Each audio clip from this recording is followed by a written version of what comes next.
Isang araw, may isang henyong programmer na otako na nagngangalang Cordon na mahilig sa kanyang trabaho, lalo na sa pagbuo ng laro.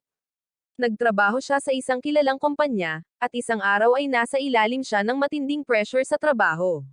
Nag-aalala ang kanyang mga kaibigan, hindi alam kung paano nila matatapos ang kanilang mga gawain. Ngunit tiniyak sila ni Cordon sa pamamagitan ng kanyang pagkahilig sa kanyang trabaho, sinabi sa kanila na matatapos nila ang lahat sa oras.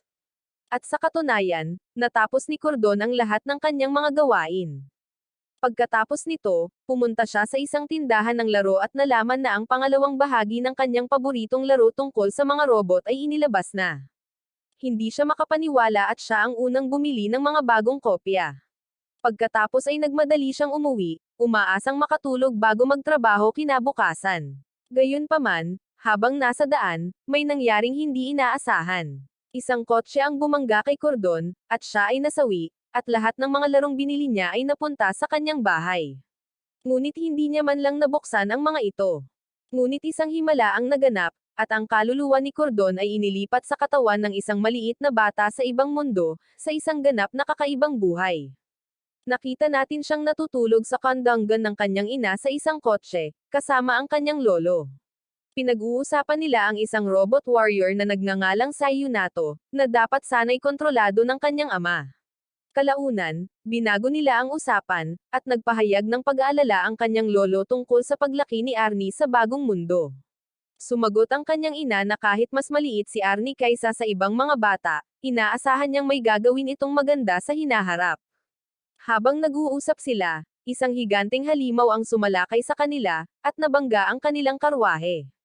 Lumabas ang kanyang lolo at sinubukang tapusin ang halimaw gamit ang kanyang espada, at tinulungan siya ng kanyang ina sa mahika. Naiwan si Arnie mag-isa sa karwahe, ngunit sa sandaling iyon, isa pang mas malaking halimaw ang nagpakita at sinira ang kotseng sinasakyan ni Arnie. Doon din, dumating ang kanyang ama, na kumokontrol sa robot warrior, at iniligtas si Arnie bago pa man siya malamon ng halimaw.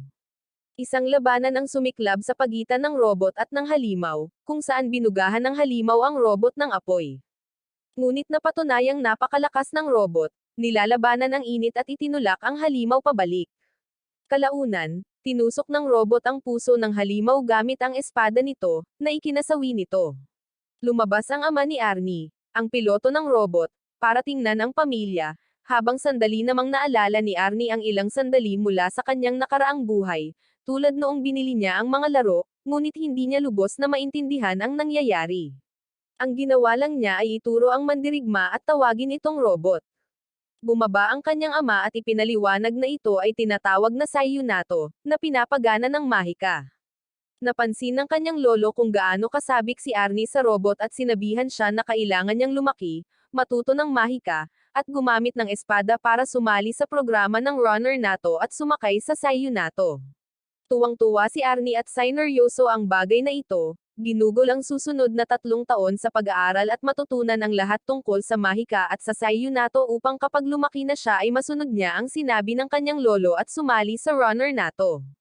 Pagkalipas ng 3 taon, isang araw, isang batang lalaki at isang batang babae na nagngangalang Kido at Adelpha, magkapatid, ang tumakas mula sa bahay dahil natatakot sila sa parusa ng kanilang ina. Umakyat sila sa bubong ng kanilang bahay at tumalon mula sa isang bubong patungo sa isa pa hanggang sa matisod at mahulog si Adelpha mula sa bubong. Mabuti na lang at nahulog siya sa tabi ng bahay ni Arnie, at nakita siya ni Arnie sa oras para mailigtas siya gamit ang mahika nito bago pa siya mahulog. Nagmadali si Kido para tingnan ang kalagayan ng kanyang kapatid at tinanong si Arnie kung paano niya nagagamit ang mahika ng ganoon. Mula sa sandaling iyon, nakilala ni Arnie ang kanyang mga magiging kaibigan na mananatili sa kanyang tabi habang buhay. Namangha si Kido, at hiniling kay Arnie na turuan siya ng mahika tulad ng ginawa ni Arnie. Ipinaliwanag ni Arnie na ang pag-aaral ng mahika ay nangangailangan ng maraming pagsasanay upang ma-activate ang mahiwagang enerhiya sa loob niya, ngunit wala siyang naging problema sa pagtuturo sa kanya.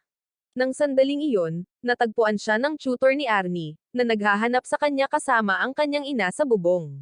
Sinabi ni Adelpha kay Arnie na magkikita sila sa parehong lugar kinabukasan, at nagpaalam sila. Dahil ang pamilya ni Arnie ang responsable sa pagsasanay sa mga runner nato upang makontrol ang Saiyu nato, nagpasya siyang sumali sa Royal Academy upang sundan ang mga yapak ng kanyang pamilya at sumakay sa Saiyu nato kapag tumanda na siya. Matapos makapasok sa akademya kasama ang kanyang mga kaibigan, dumalo si Arnie sa kanyang unang aralin. Dahil sabik na matuto, nagbukas siya ng isang libro na partikular na tungkol sa Saiyu nato. Ngunit sinabi ng kanyang guro na pag-aaralan muna nila ang mga pangunahing kaalaman sa mahika dahil bata pa sila. Si Arnie, na nasa sabik pa rin, ay nagsabi sa guro na gusto niyang maging isang runner nato ng mabilis at pag-aralan ang mga detalye ng Saiyu nato. Ngunit pinanghinaan siya ng loob ng guro, tumanggi na ituro ang gusto niya. Umalis si Arnie kasama ang kanyang mga kaibigan, nalulungkot, ngunit inalo nila siya, sinabihan siyang huwag magalit sa kanyang guro. Pagkatapos ay nagkaroon ng ideya si Arnie at sinabi sa kanila na gusto niyang gumawa ng sarili niyang bersyon ng Saiyu nato upang matutunan kung paano ito kontrolin. Ngunit kailangan muna niyang maunawaan ang mga prinsipyo ng disenyo nito. Sa sandaling iyon, isa pang batang lalaki na nagngangalang Pacho ang tumakbo palapit sa isang grupo ng mga bully na kumuha ng kanyang martilyo. Pinigilan ni Arnie si Pacho at tinanong kung ano ang nangyayari. Ipinaliwanag ni Pacho na gusto niyang ibalik ang kanyang martilyo, ngunit kinuha ito ng kanyang mga kaklase dahil mabagal siya at maikli ang kanyang mga binti, at binubuli nila siya. Tinanong siya ni Arnie kung bakit siya pumunta sa akademya dahil hindi siya mukhang isang karaniwang estudyante. Kinutya siya ng bata at sinabing tiyak na hindi siya pumunta sa akademya para maging isang runner nato dahil ang mga pandak na taong tulad niya ay hindi kailanman babagay sa Saiyu nato. Si Arnie, kasama sina Adelpha at Kido, ay nagpasya na tulungan si Pacho. Gumamit sila ng mahika para ibato si Pacho sa mga bully, at kinuha niya pabalik ang martilyo niya. Nagpasalamat si Pacho sa kanila at tinanong kung paano nila natutunan ang mahika. Sinabi nila sa kanya na tinuruan sila ni Arnie, at magkasama silang pumunta sa panday. Ipinaliwanag ni Arnie na para magamit ang mahika, kailangan nila ng isang catalysta na maaaring magbago ng kanilang enerhiya tungo sa mahika. Ang catalystang ito ay maaaring isang tungkod or isang mahiwagang pamalo, at maaari rin nilang baguhin ang hitsura nito upang mabigyan sila ng higit na kapangyarihan. Pagkatapos ay gumawa siya ng isang tungkod na tinatawag na Gonak Staff, na pinagsama ang isang mahiwagang rod at isang sandata. Nagustuhan ng panday ang ideya ni Arnie at nagpas siyang gawin ang mahiwagang sandata na kanyang dinisenyo. Tuwang-tuwa si Arnie at sinabi sa kanyang mga kaibigan na gagamitin niya ito sa harap ng buong paaralan kinabukasan. Kinabukasan, nagkaroon ng isang palabas kung saan ipapakita ng mga estudyante ng akademya ang kanilang mga talento sa mahika. Pumunta si Arnie upang tanungin si Sensei kung maaari siyang lumahok at kung mahusay ang kanyang pagganap, papayagan siyang pumasok sa mga pangunahing klase ng mahika at papayagang dumalo sa mga advanced na klase. Sumagot si Sensei na dahil lang si Arnie ay apo ng punong guro, hindi ibig sabihin na makakatanggap siya ng espesyal na pagtrato. Gayunpaman, iginiit ni Arnie, at pumayag si Sensei. Sinabi sa kanya ni Sensei na para mag-perform ng maayos at makaligtaan ang mga pangunahing klase ng mahika, kailangan niyang matutunan ang lahat ng mga pangunahing kaalaman at maabot ang antas ng isang estudyanteng may kakayahang mag-activate ng mana. Pumayag si Arnie, at pinayagan siya ni Sensei na lumahok. Tumayo si Arnie, kinuha ang kanyang sandata, itinutok ito sa target at sinira ito. Namangha ang lahat, at malinaw na natutunan niya ang lahat ng kinakailangang mga pangunahing kaalaman. Natupad niya ang kanyang hiling at nagsimulang dumalo sa mas advanced na mga klase kasama ang mga mas matatandang estudyante. Lumipas ang 3 taon, at si Arnie ay 12 taong gulang na ngayon. Sumama siya kay Pacho upang panuurin ang proseso ng paggawa ng robot. Tinanong ni Pacho kung plano pa rin ni Arnie na lumikha ng sarili niyang Saiyu nato. Sumagot si Arnie ng oo, at sinabi ni Pacho na ito ay napakahirap, halos imposible, dahil mula nang malikha ang Saiyu nato walang sino man ang nakapagpabuti or nakapag-imbento nito. Sa sandaling iyon, tinawag ni na Adelpha at ng kanyang kapatid na si Kido si Arnie para sa kanilang paglalakbay. Lumabas na ang akademya ay nag-organisa ng isang paglalakbay para sa mga nangungunang estudyante upang bisitahin ang isang kagubatan na puno ng maliliit na halimaw. Sasamahan sila ng ilang Saiyu nato upang protektahan sila. Sa paglalakbay, Isang babae na nagngangalang Ana, na siyang pangulo ng konseho ng mga mag-aaral at kapatid sa ama nina Adelpha at Kido, ang dumating at binati si Arnie, na sinasabing nakikita niya ito bilang isang mahusay at espesyal na batang lalaki. Gayunpaman, sina Adelpha at Kido ay tila hindi komportable sa presensya ng kanilang nakatatandang kapatid na babae. Pagkaalis ni Ana, sinabi ni Kido kay Arnie na ang kanilang ina ay nagmula sa isang mahirap na pamilya, habang ang ina ni Ana ay nagmula sa isang mayaman, kaya naman mas maayos ang trato kay Ana. Nag-isip si Arnie ng paraan para guluhin si Ana at tinanong sina Kido at Adelpha kung ano ang kanilang palagay tungkol sa pagprank sa kanya sa gabing iyon. Tumawa sina Adelpha at Kido at nagpasalamat kay Arnie sa pagsama sa kanila, anuman ang pinansyal na kalagayan ng kanilang pamilya. Pagkatapos, naglakad-lakad si Arnie sa paligid ng lugar at nakita ang isang sayunato na nakatayo. Namangha siya at pinanood ang isang lalaking nagngangalang Vargan, ang piloto ng sayunato, na lumabas. Napansin ang pagkasabik ni Arnie, inalok ni Vargan na ipakita sa kanya ang loob ng sayunato. Pumayag si Arnie ng walang pag-aalinlangan at tumakbo upang umakyat dito. Gayunpaman, nang sinubukan niyang patakbuhin ito, napagtanto niya na masyadong pandak siya at hindi niya maabot ang preno, tulad ng inaasahan niya. Bigla, isang malaking bilang ng mga halimaw ang sumalakay, at tumakbo pabalik sa kampo si Arnie. Ginaising niya ang kanyang mga kaibigan, at sinimulang tipunin ng akademya ang mga nakababatang estudyante sa mga sasakyan upang ihatid sila sa ligtas na lugar. Nanatili ang mga nakatatandang estudyante upang labanan ang mga halimaw gamit ang mahika at mga sayunato. Gayunpaman, napansin ni na Adelpha at Kido na ang kanilang ate ay nakikipaglaban sa napakaraming halimaw na nakapalibot sa kanya. Nag-aalala, sumama sila kay Arnie upang tulungan siya. Sa sandaling iyon, isang napakalaking halimaw na tinatawag na behemoth ang nagpakita, na tumunog ng alarm bell. Nanood sila mula sa malayo at nagulat nang mapagtanto nila na ang halimaw ay napakalakas. Inutusan ng pinuno ang lahat ng sayunato na tumayo sa pader at hintayin ang paglapit ng halimaw. Sa sandaling makalapit ito, sasaktan nila ito gamit ang kanilang mga mahiwagang atake. Gayunpaman, hindi ito naapektuhan at nagpatuloy sa pagsulong patungo sa pader. Bumaba ang lahat ng sayunato, at inutusan sila ng pinuno na ituon ang pansin sa mga binti at braso ng halimaw upang pigilan ang paggalaw nito. Ngunit ang halimaw ay napakalaki kaya dinurog nito ang lahat ng sayunato sa daanan nito, nawasak sila. Tumalon ang pinuno sa mukha ng halimaw upang saktan ang mata nito. Ngunit sa sandaling iyon, bumuga ang halimaw ng isang alon ng napakainit na apoy, na pumaslang sa pinuno at naging sanhi ng init na sumire sa pader. Samantala, dumating ang isang lalaki na ipinadala ng pinuno upang maghatid ng mensahe sa isa pang commander sa kaharian, ngunit huli na siya, at karamihan sa mga sundalo ay nasawi na. Kung tungkol naman kina Arnie, Kido, Adelpha, at ilang sayunato, nagawa nilang talunin ang lahat ng maliliit na halimaw na sumalakay sa kanilang kampo, dahil malayo sila sa napakalaking higanti. Pumunta si Ana upang pasalamatan sina Arnie, Kido, at Adelpha sa pagliligtas sa kanya at pagprotekta sa iba pang mga estudyante. Pagkatapos ay sumama siya sa mga paramediko upang tulungan ang mga nasugatang estudyante. Sinabihan siya ni Kido at Adelpha na magpahinga muna, dahil nagtrabaho siya ng husto noong pag-atake ng halimaw. Tiniyak sa kanila ni Ana na maayos siya pero bago siya umalis, sinabi ni Arnie sa kanya na may gusto siyang pag-usapan. Ipinaliwanag niya na ang kagubatan ay dapat naligtas at imposibleng umatake ng ganoon ang mga halimaw. Pinaghihinalaan niya na isang mas malaking puwersa ang kumontrol sa mga halimaw at pinilit silang salakayin ang kagubatan sa ganitong paraan.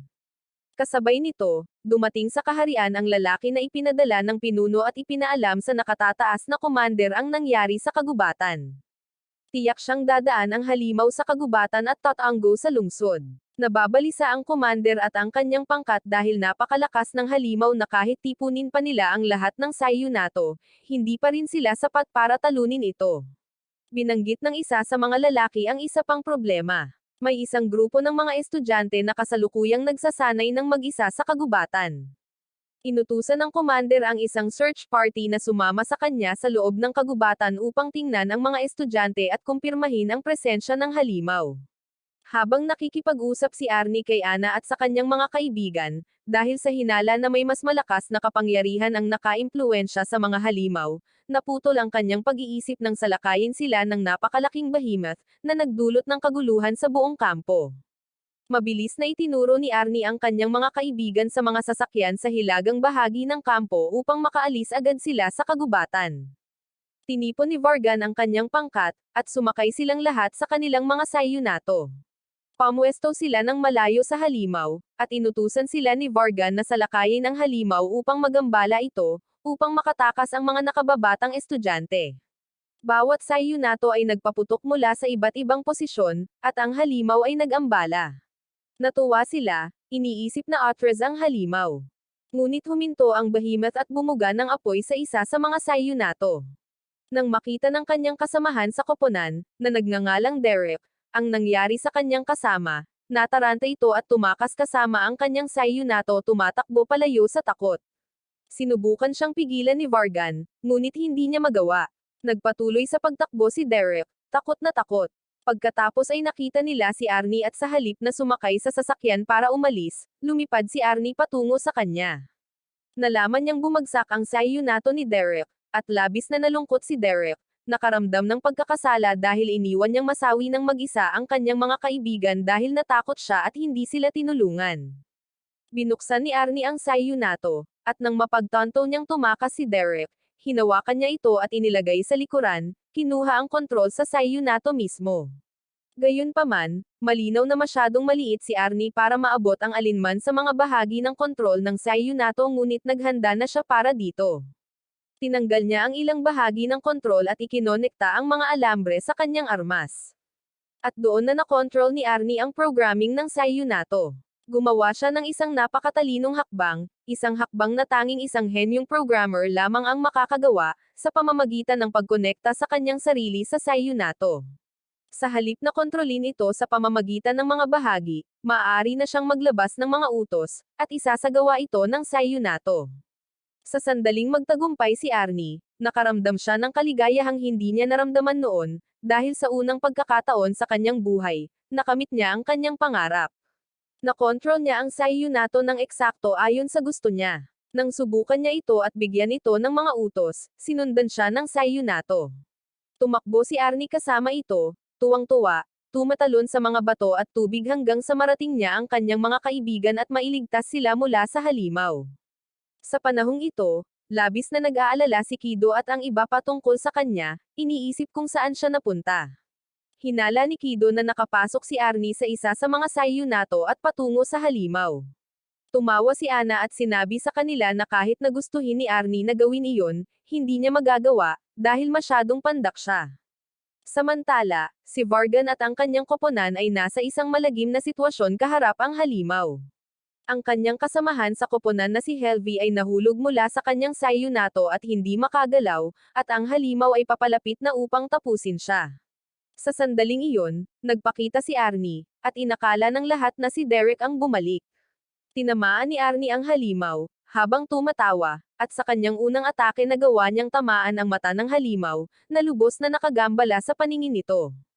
Tinulungan ni Vargan si Helvi at inutusan ang sayunato ni Derek na ipagpaliban ang halimaw habang tinutulungan nila siya. Sa tuwa, tumalon si Arnie dala ang sayunato, at naiwasan ang bawat pag-atake ng halimaw. Patuloy siyang tumatakbo mula rito, sinusubukang pigilan ito. Napansin ni Arnie na ang katawan ng halimaw ay hindi maaaring batasan ng anumang matalas na sandata, kaya hindi nila ito mapapaslang sa ganoong paraan. Napansin din niya na ang katawan nito ay puno ng mga kristal at napagtanto niya na ang mga kristal na ito ang nagbibigay ng enerhiya sa halimaw, na nagsisilbing pinagmumulan ng kapangyarihan nito. Sa makatuwid, kung gusto nilang talunin ito, kakailanganin nilang sirain ang mga puntos ng enerhiya. Habang nakatayo siya ng medyo malayo sa halimaw, sinusubukang suriin ang mga galaw nito at alamin kung paano magpapatuloy, nagising si Derek sa pinakamasamang posibleng sandali. Nang makita niya ang halimaw, natakot siya at ginulat si Arnie, na nagdulot ng isang pagkakamali na muntik nang mapaslang silang dalawa. Mabilis na sinabihan ni Arnie si Derek na kumalma, dahil nasa kalagitnaan sila ng labanan at kailangan nilang mag-focus. Pagkatapos ay itinapon ni Arnie ang lahat ng matatalas na sandata na mayroon siya, dahil hindi ito magiging kapaki-pakinabang sa sitwasyong ito. Sinigawan siya ni Derek. Tinatanong kung paano nila matatalo ang halimaw ngayon, ngunit ipinaliwanag ni Arnie na halos maubos na ang mana ng kanyang Sayunato at kailangan nila itong pangalagaan. Itinuro ni Derek ang isang espada na nakalapag sa lupa at sinabi sa kanya na hindi ito mangangailangan ng anumang mana at dapat niya itong kunin. Nakinig si Arnie at pumunta upang kunin ang espada. Samantala, dumating ang senior commander kasama ang kanyang koponan at kinumpirma ang presensya ng halimaw. Nakita nila si Arnie na ginagamit ang Sayunato na gumagawa ng mga galaw na hindi nito dapat nagawa. Nabigla sila at nakipag-usap sa kanya, inutusan siyang ipagpatuloy ang mga galaw na iyon hanggang sa marating nila siya. Pagdating nila, sabay-sabay nilang sinaktan ang halimaw gamit ang mga makinang kayang tumagos sa katawan nito. Nasugatan ang halimaw, ngunit lalo lamang itong nagpagalit, at bumuga ito ng apoy sa mga makina na sum-ira sa mga ito. Labis na nadismaya si Arnie at tumalon sa katawan ng halimaw, inatake ang isa sa mga kristal na nagpahina sa halimaw. Pagkatapos ay inatake muli ng kabilang panig ang halimaw, at hinayla ni Arnie ang kanyang Sayunato, napansin na halos maubos na ito at nauubusan na ng mana. Pagkatapos ay nakaisip si Arnie ng isang matalinong plano at sinabihan si Derek na kontrolin ang robot. Umakyat siya at tumayo sa ibabaw, na lumikha ng isang electrical barrier sa pagitan ng Sayunato at ng halimaw. Habang papalapit ang halimaw sa barrier, tumalon si Arnie dito at ikinonekta ang kanyang katawan sa kuryente, na nagpakuryente sa halimaw, na nag-ubos ng lahat ng enerhiya nito at napaslang ito. Nagtipon ang mga kasamahan ni Derek sa paligid ng robot, iniisip na nasawi na si Derek sa loob, ngunit nagulat sila nang makita sina Derek at Arnie na lumabas mula sa robot, buhay pa. Mas lalo silang nagulat nang malaman nilang kontrolado pala ni Arnie ang Sayunato sa lahat ng oras na ito. Nagtipon ang mga kaibigan ni Arnie, at tuwang-tuwa si Arnie, at sinabi sa kanila na plano niyang lumikha ng sarili niyang linya ng mga Sayunato. Nang marinig ng hari ng lungsod na si Arnie ang kumokontrol sa Sayunato, medyo nag-alala siya, dahil alam niyang ang isang 12 taong gulang na may ganitong kapangyarihan ay maaaring maging isang potensyal na banta. Hiniling niya sa kanyang katulong na dalhin si Arnie para makausap ito. Si Arnie, kasama ang kanyang lolo, ay tumayo sa harap ng hari. Binati ng hari si Arnie sa kanyang tagumpay sa pagtalo sa Behemoth at sinabihan siyang gagantimpalaan siya ng isang malaking premyo. Sinabi ng kanyang lolo sa hari na si Arnie ay isang bata pa lamang at hindi nangangailangan ng anumang gantimpala. Gayunpaman, iginiit ng hari na anuman ang kanyang edad, ang sinumang makatalo sa Behemoth ay karapat-dapat na gantimpalaan. Pagkatapos ay direktang tinanong niya si Arnie, "Ano ang gusto mo?" Natigilan si Arnie sa tanong at naramdaman niyang hindi nagtatanong ang hari bilang gantimpala, kundi bilang pagsubok. Nag-alangan siya at hindi sigurado kung ano ang sasabihin. Dapat ba siyang humingi ng kahit ano, or dapat ba siyang humiling na sumakay sa Sayunato? Pagkatapos ng ilang sandali ng pagmumuni-muni, napagpasyahan niyang ito ay isang pagkakataon na minsanan lang mangyari at hindi niya ito maaaring sayangin. Nagpasya siyang humingi ng isang bagay na tila imposible, isang bagay na maaaring hindi kailanman maging kanya, kahit na pagkatapos ng 100 taon. Sa huli, ginulat niya ang lahat ng tanungin kung paano lilikhain ang puso ng Sayunato, ang ether reactor. Lahat ay nakatitig sa kanya ng may gulat at pagkamangha sa kanyang katapangan. Nagsalita si Dexter, ang assistant ng hari, at tinanong kung paano nang ahas si Arnie na humiling ng ganoong kahilingan, dahil ang proseso ng paglikha ng reactor ay isa sa mga pinakadakilang sikreto ng estado at hindi kailanman maaaring ibunyag sa sinuman. Pinatahimik ng hari si Dexter at humarap kay Arnie, at tinanong kung bakit niya gustong malaman ang sikreto ng puso ng Sayunato. Ipinaliwanag ni Arnie na gusto niyang lumikha ng sarili niyang Sayunato at sakyan ito. Sinabi sa kanya ng hari na kung humingi lang siya ng sarili niyang Sayunato, ipagkakaloob niya ito, ngunit nilinaw ni Arnie na gusto niyang gumawa ng isa gamit ang sarili niyang mga kamay, dahil iyon ang kanyang hilig at natawa ang hari sa kanya. Ang lolo ni Arnie, dahil nag-aalala na baka saktan ng hari si Arnie, ay sinubukan siyang patahimikin at umalis, ngunit pinigilan sila ng hari. Sinabi kay Arnie na maaari niyang ituring na ipagkaloob ang kanyang kahilingan. Nagulat ang lahat, at si Arnie mismo ay nabigla, ngunit nakaramdam siya ng tuwa. Gayunpaman, nagdagdag ang hari ng isang kondisyon. Ang pagkatalo lamang sa higanteng ito ay hindi sapat upang makamit ang isang malaking sikreto.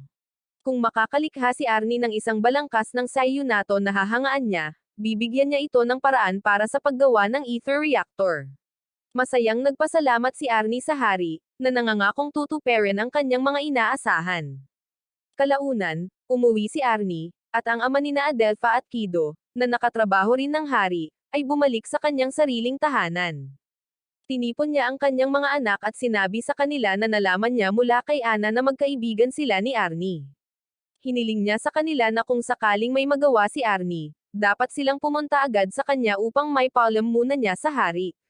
Tinanong ni Adelpha kung makakasama ba ito kay Arnie sa anumang paraan, at tiniyak sa kanya ng kanyang ama na hindi nito masasaktan si Arnie. Sa kabaligtaran, makakatulong ito ng malaki sa kanya. Nangako sila na ipapaalam sa kanya kung may nagawang mahalaga si Arnie. Samantala, pumunta si Arnie sa pagawaan kung saan kinumpuni ang mga Sayunato. Ang tagapamahala ng pagawaan ay nakatayo sa harap ng Sayunato na ginamit ni Arnie sa pag-atake sa halimaw, naguguluhan, hindi sigurado kung ano ang nangyari dito at nasira ito ng ganoon. Tila ipinagmamalaki at natuwa si Arnie, dahil siya ang naging sanhi ng pinsala sa Sayunato. Nagulat ang may-ari ng pagawaan nang malaman niyang si Arnie ang may gawa nito. At si Pacho, ang kaibigan ni Arnie, na nagtatrabaho rin sa pagawaan, ay mabilis na hinayla si Arnie sa tabi at sinabi sa may-ari ng pagawaan na hindi totoo ang sinabi ni Arnie.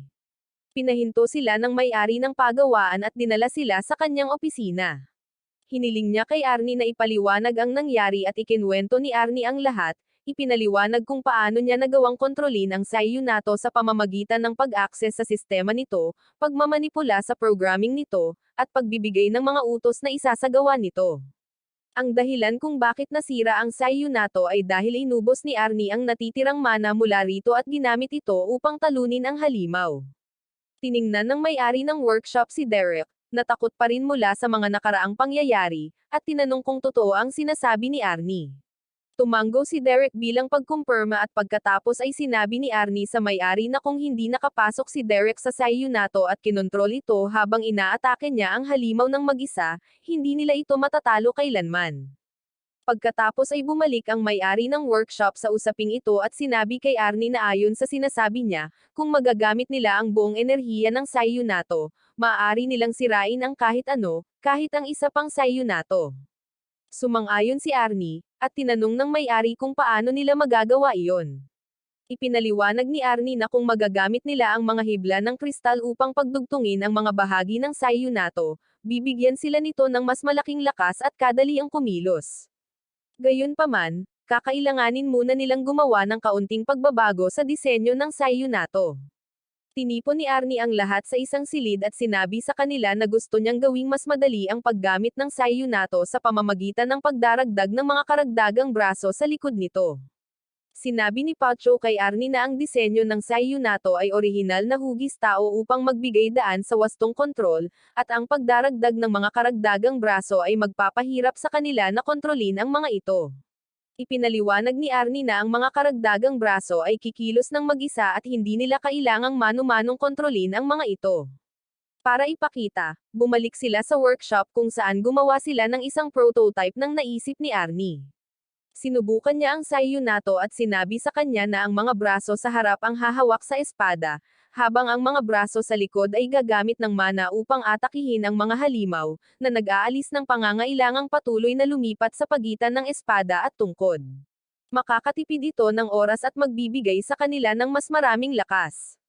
Nang subukan ito ni Helvi, natagpuan niya itong mas madali at mas mahusay kaysa dati. Ang may-ari ng workshop, na labis na ipinagmamalaki at masaya kay Arnie, ay nagpasalamat sa kanya para sa kanyang talino, na haantong sa kanila sa mga bagong posibilidad. Habang lumilipas ang gabi, umuwi si Arnie at ang kanyang mga kaibigan. Habang papunta sila, sinabihan siya ng kanyang mga kaibigan na hindi na nila siya iiwan muli at gusto nilang makasama siya sa bawat laban-laban sa mga halimaw. Tuwang-tuwa si Arnie sa kanilang mga sinabi, at nangako siya sa kanila na mayroon siyang plano para manatili silang magkasama magpakailanman. Pagkatapos ay sumama siya sa may-ari ng workshop upang ipakita sa hari ang isang disenyo para sa bagong balangkas ng Sayunato at sinabi sa kanya ang tungkol sa mga pagbabago, pati na rin ang isa pang bagay na gusto niyang gawin, ang paliitin ang laki ng Sayunato upang mas mabilis itong magawa at bigyan din ito ng mas malaking kapangyarihan at kontrol. Pumayag ang hari sa panukala at bumalik si Arnie sa workshop at tinipon ang lahat ng kanyang mga kaibigan sa paaralan, sinabi sa kanila na nakatanggap siya ng pahintulot mula sa hari upang pahintulutan silang gumawa ng Sayunato mismo, kasama si Pacho na nangangasiwa sa kanila. Sinimulan nilang gawin ang disenyo, at sa isang iglap ay nakagawa sila ng isang malaking batch ng maliliit na Sayunato. Sinubukan ito ng lahat, kabilang ang mga kaibigan ni Arnie, at natuklasan nilang madali nilang makontrol ang mga ito at nagustuhan ito. Gayunpaman, si Vargan, na sanay sa mas malaking Sayunato, ay nahirapan sa mas maliit na bersyon at nahirapan sa paglalakad at pagkontrol nito. Sinabi niya kay Arnie na kahit maganda ang Sayunato, nahihirapan siya sa mga kontrol at masyadong maraming mana ang natupok nito. Tiniyak sa kanya ni Arnie na gagawa siya ng mga pagsasaayos sa Sayunato mamaya, dahil nasa yugto pa lang ito ng pagsubok. Sinubukan nilang lahat ang mas malaking Sayunato na may karagdagang mga armas, at gumana ito ng maayos, na nagbibigay ng mahusay na katumpakan sa pag-target, bagaman medyo mabagal ito dahil sa napakalaking lakas nito. Sinabi ng may-ari ng workshop kay Arnie na maliliit na pagsasaayos lamang ang mga ito na maaaring ayusin sa ibang pagkakataon. Ang mahalaga ay gumagana ng maayos ang Sayunato, at naging matagumpay ang kanilang disenyo. Dumating na ang oras para sa isang pagsubok na labanan, kaya nagpasya silang gamitin ang lumang Sayunato laban sa bago upang makita kung alin ang mas malakas. Sinakyan ni Helvi ang bagong Sayunato, habang sinakyan ni Vargan ang kanyang luma. Sa una, mas malakas si Helvi at umaatake mula sa malayo, habang ang Sayunato ni Vargan ay nagtamo ng malaking pinsala habang sinusubukan niyang isara ang distansya. Gayunpaman, si Vargan, na may karanasan sa labanan, ay gumamit ng malaking mana upang mapabilis ang kanyang sarili at sumugod patungo kay Helvi, na bali ang isa sa mga karagdagang braso ng kanyang Sayunato. Ngunit mabilis na ibinagsak siya ni Helvi sa lupa, at gamit ang kanyang espada ay malapit na niyang sirain ang Sayunato nito. Bigla, tumigil sa paggalaw ang bagong Sayunato nang maubos ang gasolina nito. Naghiyawan ang may-ari ng workshop at ang lahat, natuwa na gumana ang Sayunato. Ang tanging problema ngayon ay mabilis itong naubusan ng gasolina. Ipinagdiwang nila ang kanilang tagumpay, ngunit sinabi sa kanila ni Arnie na matagal pa bago maging ganap na handa ang Sayunato.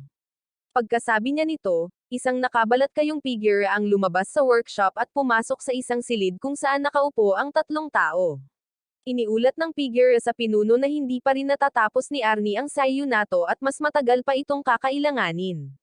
Sa puntong iyon, hindi pa malinaw kung sino ang pinuno or kung ano ang gusto nila mula kay Arnie.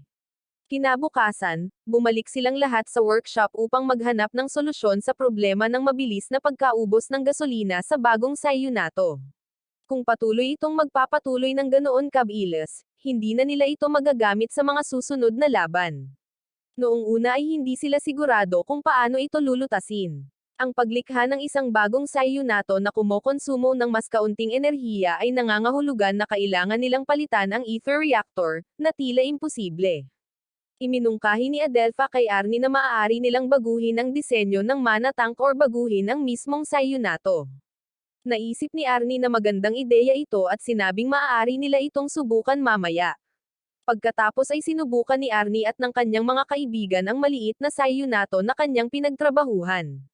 Sinabi niya sa kanila na nagdagdag siya ng maraming bagong tampok, kabilang ang mga makapangyarihang bagong armas. Sinubukan nila ang mga ito, kabilang ang paglipad at isang armas na maaaring magpaputok ng maraming beses nang hindi naubusan. Kalaunan, tinawagan ng may-ari ng workshop si Arnie upang ipakita sa kanya ang mga pagbabagong ginawa nila sa mas malaking Sayunato upang matugunan ang isyu ng gasolina. Nagdagdag sila ng maraming dagdag na crystal fibers upang madagdagan ang kontrol at mabawasan ang pagkonsumo ng gasolina. Ngunit ang resulta ay isang malaki at hindi kaakit-akit na Sayunato na may mahinang balanse. Ang unang solusyon ay labis na nabigo. Kaya ipinagpaliban nila ang mga karagdagang pagsasaayos, dahil si Arnie ay may klase pa. Habang nasa klase, Habang nagpapaliwanag ang guro, biglang nagkaroon ng ideya si Arnie para sa pangalan ng bagong Sayunato at nagpas siyang tawagin itong Telsi. Pagkatapos ng klase, bumalik si Arnie sa workshop at nadatnan ang kanyang lolo roon na humahanga sa bagong Telsi. Ipinagmamalaki ng kanyang lolo si Arnie at tinanong kung ito na ang modelong ihaharap niya sa hari. Sumagot si Arnie na gusto ng hari ang pinakamahusay na bersyon at ang Telsi ay marami pa ring potensyal at mga pagbabagong kailangang pagdaanan. Nagulat ang may-ari ng workshop, at hindi makapaniwala na marami pang dapat gawin sa Telsi. Ipinaliwanag ni Arnie na nilikha niya ang Telsi bilang isang template at magdidisenyo ng maraming iba pang mga bersyon, mas maganda at mas kaakit-akit para ipakita sa hari. Nagbiro ang kanyang lolo na sa ganitong bilis ay maaaring masawi siya bago makita ang huling bersyon ng Sayunato. Sinabi ng may-ari ng workshop na para makagawa ng mga advanced na modelong Sayunato na ito, kakailanganin ni Arnie na ipakita ang mga ito sa laboratorio o organisasyong responsable para sa mga Sayunato, dahil ang lahat ng ito ay kailangang gawin sa ilalim ng kanilang pangangasiwa. Sumang-ayon si Arnie, bagamat medyo kinakabahan siya kung paano magre-react ang laboratorio kung ang isang 12 taong gulang ay lalamangan sa kanila. Nakatayo sa likuran nila sina Adelpha at Kido, at sinabi ni Adelpha kay Kido na dapat nilang ipaalam sa kanilang ama ang ginagawa ni Arnie dahil hindi sila sigurado kung paano magre-react ang laboratorio sa pag-unlad ni Arnie. Kung alam ng kanilang ama ang nangyayari, makakatulong siya, at maaaring mang-alap ang laboratorio ng karagdagang impormasyon, na makakatulong sa kanya na makuha ang tiwala ng hari. Kinabukasan, lahat sila ay nasa workshop gaya ng dati. Pagkatapos, dumating si Commander Marshall mula sa kaharian dala ang utos mula kay Dexter, ang assistant ng hari. Gusto niyang tipunin ang lahat ng mga bagong Sayunato at dalhin sila sa kanyang kampo para sa pagsubok. Sumang-ayon sila at sinimulang ihanda ang mga Telsi para sa transportasyon. Tumabi si Kido, sinabi kay Adelpha na may kakaiba sa sitwasyong ito, at mayroon siyang masamang kutob tungkol dito. Pagdating nila sa lugar, inatake sila ng isang higanteng uod. Nagtipon ang lahat ng Sayunato upang labanan ang uod at tinulungan sila ni Arnie. Nagtagumpay silang pigilan ang nilalang. Samantala, sina Adelpha at Kido ay naupo na hindi mapakali. Tinanong ni Adelpha si Kido kung bakit si Commander Marshall, hindi ang kanilang ama, ang dumating at kung bakit nila kinuha ang lahat ng Telsi na kanilang ginawa. Hindi rin alam ni Kido, at hindi siya komportable tungkol dito. Nang sandaling iyon, dumating ang may-ari ng workshop at nagmadali silang hanapin si Arnie, ngunit natuklasan nilang wala ito roon. Tinanong nila ang may-ari ng workshop tungkol kay Arnie at sinabi niya sa kanila na si Arnie ay kasama ni Dexter at ng mga Telsi. Pagkatapos ay tinanong ni Dexter si Commander Marshall tungkol sa kanyang opinyon tungkol sa Telsi. Sumagot si Commander Marshall na ito ay kahanga-hanga, mas maganda kaysa sa kanilang sariling mga Sayunato, at matutuwa ang hari dito. Sinabi sa kanya ni Commander Dexter na para sa kanila ito ay isang malaking problema, hindi isang magandang bagay, dahil ang paglikha at pagpapaunlad ng Sayunato ay inaabot ng humigit kumulang 300 taon. Ang katotohanan na nabuo ito ni Arnie sa loob lamang ng ilang araw ay lubhang nakababahala. Hiniling niya na dalhin si Arnie sa kanya upang makapag-usap sila. Nang makapasok si Arnie, hiniling ni Dexter sa kanya na ipaliwanag ang lahat tungkol sa bagong Sayunato. Iginuhit ni Arnie ang disenyo ng Sayunato at ipinaliwanag ang bawat bahagi, idinetalye kung ano ang ginagawa nito at ibinahagi rin ang mga hamong kinakaharap niya, kabilang ang laki nito, mga isyu sa gasolina, at ang kanyang mga ideya para sa paglutas ng mga ito. Ipinaalam sa kanya ni Dexter na ginawa siyang responsable ng hari para sa kanyang proyekto. Anumang mangyari ay nasa ilalim ng kanyang pangangasiwa, at siya ang magpapasya kung aaprubahan niya ito or hindi, at ipapadala ang lahat ng ulat ng direkta sa hari. Pagkatapos ay tinanong niya si Arnie para sa kanyang opinyon sa bagay na ito. Tumugon si Arnie na ito ay isang magandang ideya dahil sa ganitong paraan ay hindi na niya kailangang ipaliwanag muli ang mga bagay sa hari at si Dexter ang maghahatid ng impormasyon. Pagkatapos ay tinanong ni Dexter kung kailangan pa ba ni Arnie ng karagdagang paliwanag tungkol sa Sayunato. Nena si Dexter at tinanong kung nababagabag ba si Arnie sa nangyayari. Hindi maintindihan ni Arnie ang tono niya, kaya sinabi niyang hindi siya nababagabag. Dahil mas diretso si Dexter, nagtanong siya, ano nga ba ang gusto mong gawin? Inosenteng sagot ni Arnie, at sinabing gusto niyang matapos agad ang Sayunato bago ang kanyang mga pagsusulit para makapag-aral siya at makapagtapos ng middle school at makapagpatuloy sa high school. Lalong nadismaya ang commander dahil pakiramdam niya ay may masamang balak si Arnie, na nakatago sa likod ng kanyang kawalang malay. Ipinaalala niya kay Arnie na ang pagdidisenyo or pagbuo ng anumang Sayunato ay inabot ng mahigit 300 taon. Paano niya nagawang basta na lang hingin ang proseso para sa ether reactor, na isa sa mga pinakamalaking sikreto ng kaharian, at kumilos na parang isa lamang siyang normal na bata na walang nakatagong motibo. Sa kanyang karaniwang inosenteng paraan, sinabi ni Arnie sa kanya na hindi pa niya natatapos ang kanyang pagbuo, dahil marami pa siyang bersyon na gagawin at pipiliin niya ang pinakamahusay. Nabigla si Dexter nang malaman niyang marami pa palang dapat gawin si Arnie. Naupo siya, huminga ng malalim, at tinanong ito sa huling pagkakataon kung bakit niya ginagawa ang lahat ng ito. Sumagot lang si Arnie na ginagawa niya ito dahil libangan niya ito, wala nang iba. Pagkatapos ay iniabot niya kay Dexter ang isang libro na naglalaman ng lahat ng kanyang mga plano para sa Sayunato. Unti-unti, mas nagtiwala si Dexter sa kanya, iniisip na isa lamang siyang batang hinahabol ang kanyang hilig. Lumipas ang ilang araw at kasama pa rin ni Arnie si Dexter. Gusto siyang makita ng kanyang mga kaibigan, ngunit wala silang imbitasyon na bisitahin si Dexter tulad ni Arnie. Sinabi sa kanila ng may-ari ng Collier na maaari nilang puntahan si Arnie dahil ang Sayunato ni Derek ay inaayos pa rin at malapit nang maging handa.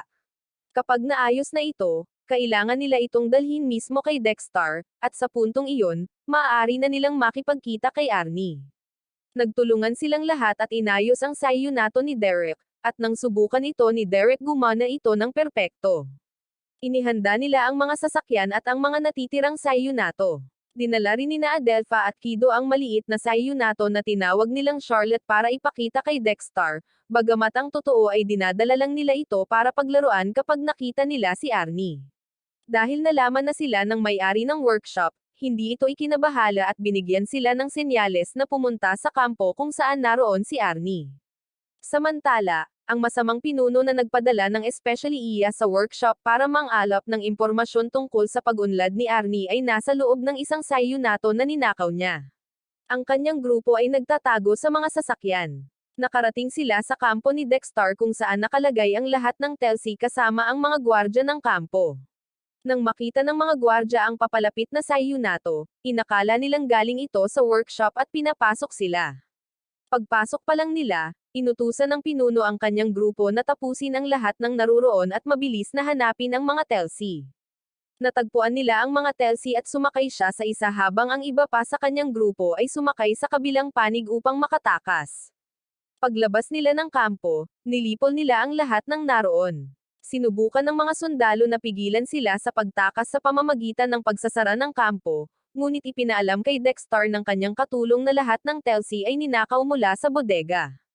Nagmadali si Arnie na kumilos at kumuha ng utos mula sa commander na mamagitan agad. Sinigawan siya ni Dexter, sinabi sa kanya na hindi na siya basta estudyante lamang, kundi isa na ngayong mahalagang bahagi ng proyekto sa pagpapaunlad ng Sayunato at kailangan nila siyang protektahan. Pagkatapos ay inutusan niya si Commander Marshall na pumasok at harapin ang sitwasyon sa labas. Sumakay si Commander Marshall sa kanyang Sayunato at sumugod sa larangan ng digmaan. Tuwang-tuwa ang pinuno at ang kanyang grupo sa mga Telsi at sinabihan niya silang magmadali upang makatipid ng mana upang mabilis silang makatakas. Sa sandaling iyon, sumalakay si Commander Marshall, at nagawang mapabagsak ang ilan sa kanyang grupo. Gayunpaman, siya at ang isa sa kanyang mga kakampi ay nakatakas sa labas ng kampo. Nabigla sila nang makitang hinaharangan ni Vargan, Adelpha, at Kido ang kanilang daan at hindi nila maintindihan kung bakit nasa labas ang mga Telsi sa ganitong oras ng gabi. Hinarap nila sila at ipinaliwanag ng pinuno na mga estudyante lamang sila sa high school mula sa akademya. Nang mapagtanto niyang hindi sila bahagi ng grupo ni Dexter, agad niya silang inatake, sa pag-aakalang mahihina at walang kaalam-alam ang mga ito. Sinunggaban ng may-ari ng workshop sina Pacho, Adelpha, at Kido at mabilis na tumakbo palayo, iniwan sina Vargan at Derek upang labanan ang pinuno. Sinubukan ni Vargan at Derek na pigilan siyang makatakas, at nagpatuloy sila sa labanan. Sinabi ni na Adelpha at Kido, na ngayon ay nakasuot ng Charlotte, sa may-ari ng workshop na babalik sila upang tulungan sina Vargan at Derek. Sa sandaling iyon, nagtagumpay si Derek na mapabagsak ang unang Telsi, ngunit ang taong nasa loob nito ay naghagis ng isang bagay na humarang sa kanyang paningin. Hinabol ni Vargan ang pinuno habang sinusubukan nitong makatakas. Naabutan siya ni na Adelpha at Kido at inalok na tulungan siyang mahanap ang Telsi na nakatakas. Sinubukan ni Vargan na kumbansihin silang tumakbo para sa kanilang kaligtasan, ngunit nagpumilit sila, sinasabing pinaghirapan nila ang mga Telsi at nagalit sila dahil ninakaw ang mga ito. Gusto nilang mabawi ang mga ito, kaya pumayag si Vargan na hayaan silang manatili at tumulong, sinabi sa kanila na ang kanilang misyon ay ilihis ang atensyon sa ninakaw na Telsi. Samantala, nakatayo si Arnie sa malayo at pinapanood ang mga pangyayari, nakaramdam ng pagkadismaya dahil wala siyang magawa, hanggang sa bigla niyang nakita ang may-ari ng workshop at si Pacho na paparating sa kampo. Mabilis siyang bumaba at nagtanong kung ano ang ginagawa nila roon. Sinabi nila sa kanya na pumunta sila para ihatid ang natitirang Telsi. Napansin ni Arnie na mayroon silang extrang Charlotte at tuwang-tuwa siya. Mabilis niya itong isinuot at sinabihan ang may-ari ng workshop at si Pacho na magtago hanggang sa maging maayos ang lahat sa kampo. Pagkatapos ay bumalik siya sa kampo kung saan sinusubukan siyang pigilan ng pinunong grupo, na ngayon ay may kontrol sa mga Telsi, sa pamamagitan ng paggambala sa kanilang mga sayunato. Sinubukan ni Arnie na sirain ang kanilang mga Telsi nang hindi sinisira ang mga ito, tina-target ang kanilang paningin at nabali ang kanilang mga braso sa likuran. Nang matigil na niya ang sitwasyon sa kampo, pumunta si Arnie kay Commander Marshall at sinabi rito na nalaman niya mula sa may-ari ng pagawaan na mayroon pa ring nawawalang Telsi at ang mga may-ari nito ay nasa malapit lamang. Nakatanggap siya ng pahintulot mula sa Commander at umalis upang tumulong. Sa sandaling iyon, natagpuan ni Vargan ang Telsi ng pinuno. Nang mapansin ng pinuno na papalapit na ito sa kanya, inutusan niya ang lalaking kasama niya na umikot at atakihin si Vargan. Nang salakayin ni Vargan ang pinuno, inatake siya ng lalaki. Ngunit sa sandaling iyon, naagaw ng atensyon ni na Adelpha at Kido ang atensyon niya at hindi niya sila mapigilan dahil napakabilis at maliliit ng mga ito na parang mga ibon. Nagtagumpay silang dalawa sa pag-agaw ng atensyon niya at sinubukan din nilang tapusin ang kanyang Telsi. Nakaisip si Kido ng isang matalinong ideya, ang pagbalot ng mga lubad sa mga puno. Gayunpaman, habang ginagawa niya ito, nabangga niya ang isa sa mga ito, dahilan para mag-aberya ang kanyang Charlotte at lumipad sa iba't ibang direksyon. Napansin ito ng lalaki sa loob ng Telsi at sinubukang hulihin si Kido, ngunit natisod ito sa mga lubad at nahulog sa tubig. Nagkataon lang na gumana ang plano ni Kido, at pinuri siya ni Adelpha dahil sa kanyang katalinuhan. Samantala, nakikipaglaban pa rin si Vargan sa pinuno, na nagpakita ng kahangahangang kasanayan at mahusay na nakontrol ang kanyang Telsi. Nagawa niyang matamba si Vargan at sirain ang kanyang sayunato bago tumakas. Sakto namang bumalik si Derek matapos ayusin ang kanyang Telsi, at nang makita niya ang Telsi ni Vargan sa lupa, natarante siya, iniisip na may nangyari sa kanya. Mabilis siyang tumakbo para tingnan si Vargan, na siyang nagpatibay sa kanya na maayos naman siya. Sinabi sa kanya ni Vargan na nakatakas ang mga Telsi sa kabilang daan at kailangan nila itong maabyutan agad. Naghanda si Derek para habulin ang pinuno, ngunit siya, si Adelpha, at si Kido ay hinarap ng isang malaking grupo ng mga halimaw. Sinabi sa kanya ni na Adelpha at Kido na napakaraming halimaw at hindi nila sila kayang hawakan gamit lamang ang isang Telsi, kaya kailangan nilang makatakas. Nang marinig ni Derek ang salitang pagtakas, naalala niya ang oras na tumakas siya at iniwan ang kanyang mga kaibigan noong pag-atake ng Behemoth. Napagpasyahan niyang hindi na niya uulitin ang parehong pagkakamali at lalaban ng buong tapang. Inutusan niya sina Adelpha at Kido na alagaan si Vargan habang nilalabanan niya ang mga halimaw. Sa sandaling iyon, nagpakita si Arnie at tinanong kung ano ang nangyayari. Sinabi nila sa kanya na nakatakas ang mga Telsi at sabay-sabay na umatake ang mga halimaw. Sinabi ni Arnie sa kanila na kailangan muna nilang labanan ang mga halimaw at pagkatapos ay hanapin ang Telsi. Nang sandaling iyon, sumama sa kanila si Commander Marshall at nagtulungan silang lahat upang talunin ang mga halimaw. Nagtagumpay sila at lahat ng halimaw ay napaslang nang walang nasaktan. Kinabukasan, pumunta si Commander Marshall kay Dexter at iniulat na natagpuan nila ang isinumpang pain sa kagubatan habang nakikipaglaban sa mga halimaw noong nakaraang araw. Nabigla si Dexter at sinabi sa kanya na ang isinumpang pain ang sanhi ng mga pag-atake ng halimaw, na nangangahulugang may sadyang nag-oorganisa ng mga pag-ataking ito. Kung maaabot nila ang lokasyon ng nawawalang Telsi, malalaman nila kung sino ang nasa likod ng lahat. Kalaunan, lahat ng lumahok sa labanan laban sa mga halimaw at sa ninakaw na Telsi ay nagtipon sa harap ng hari. Pinarangalan sila ng hari at sinabi sa kanila na kailangan nilang magtrabaho ng mas palihim at bumuo ng isang koponan. Inihayag niya na ang koponan ay pamumunuan ni Arnie at tatawagan itong koponan ng Silver Phoenix. Sa wakas ay bumalik si Arnie at ang kanyang mga kaibigan sa kanilang lungsod. At habang nasa daan, nakatulog si Arnie at nanaginip tungkol sa mga larong binili niya bago siya nasawi. Nagising siya sa boses ni Kido, na nagsasabing malapit na silang makarating sa lungsod.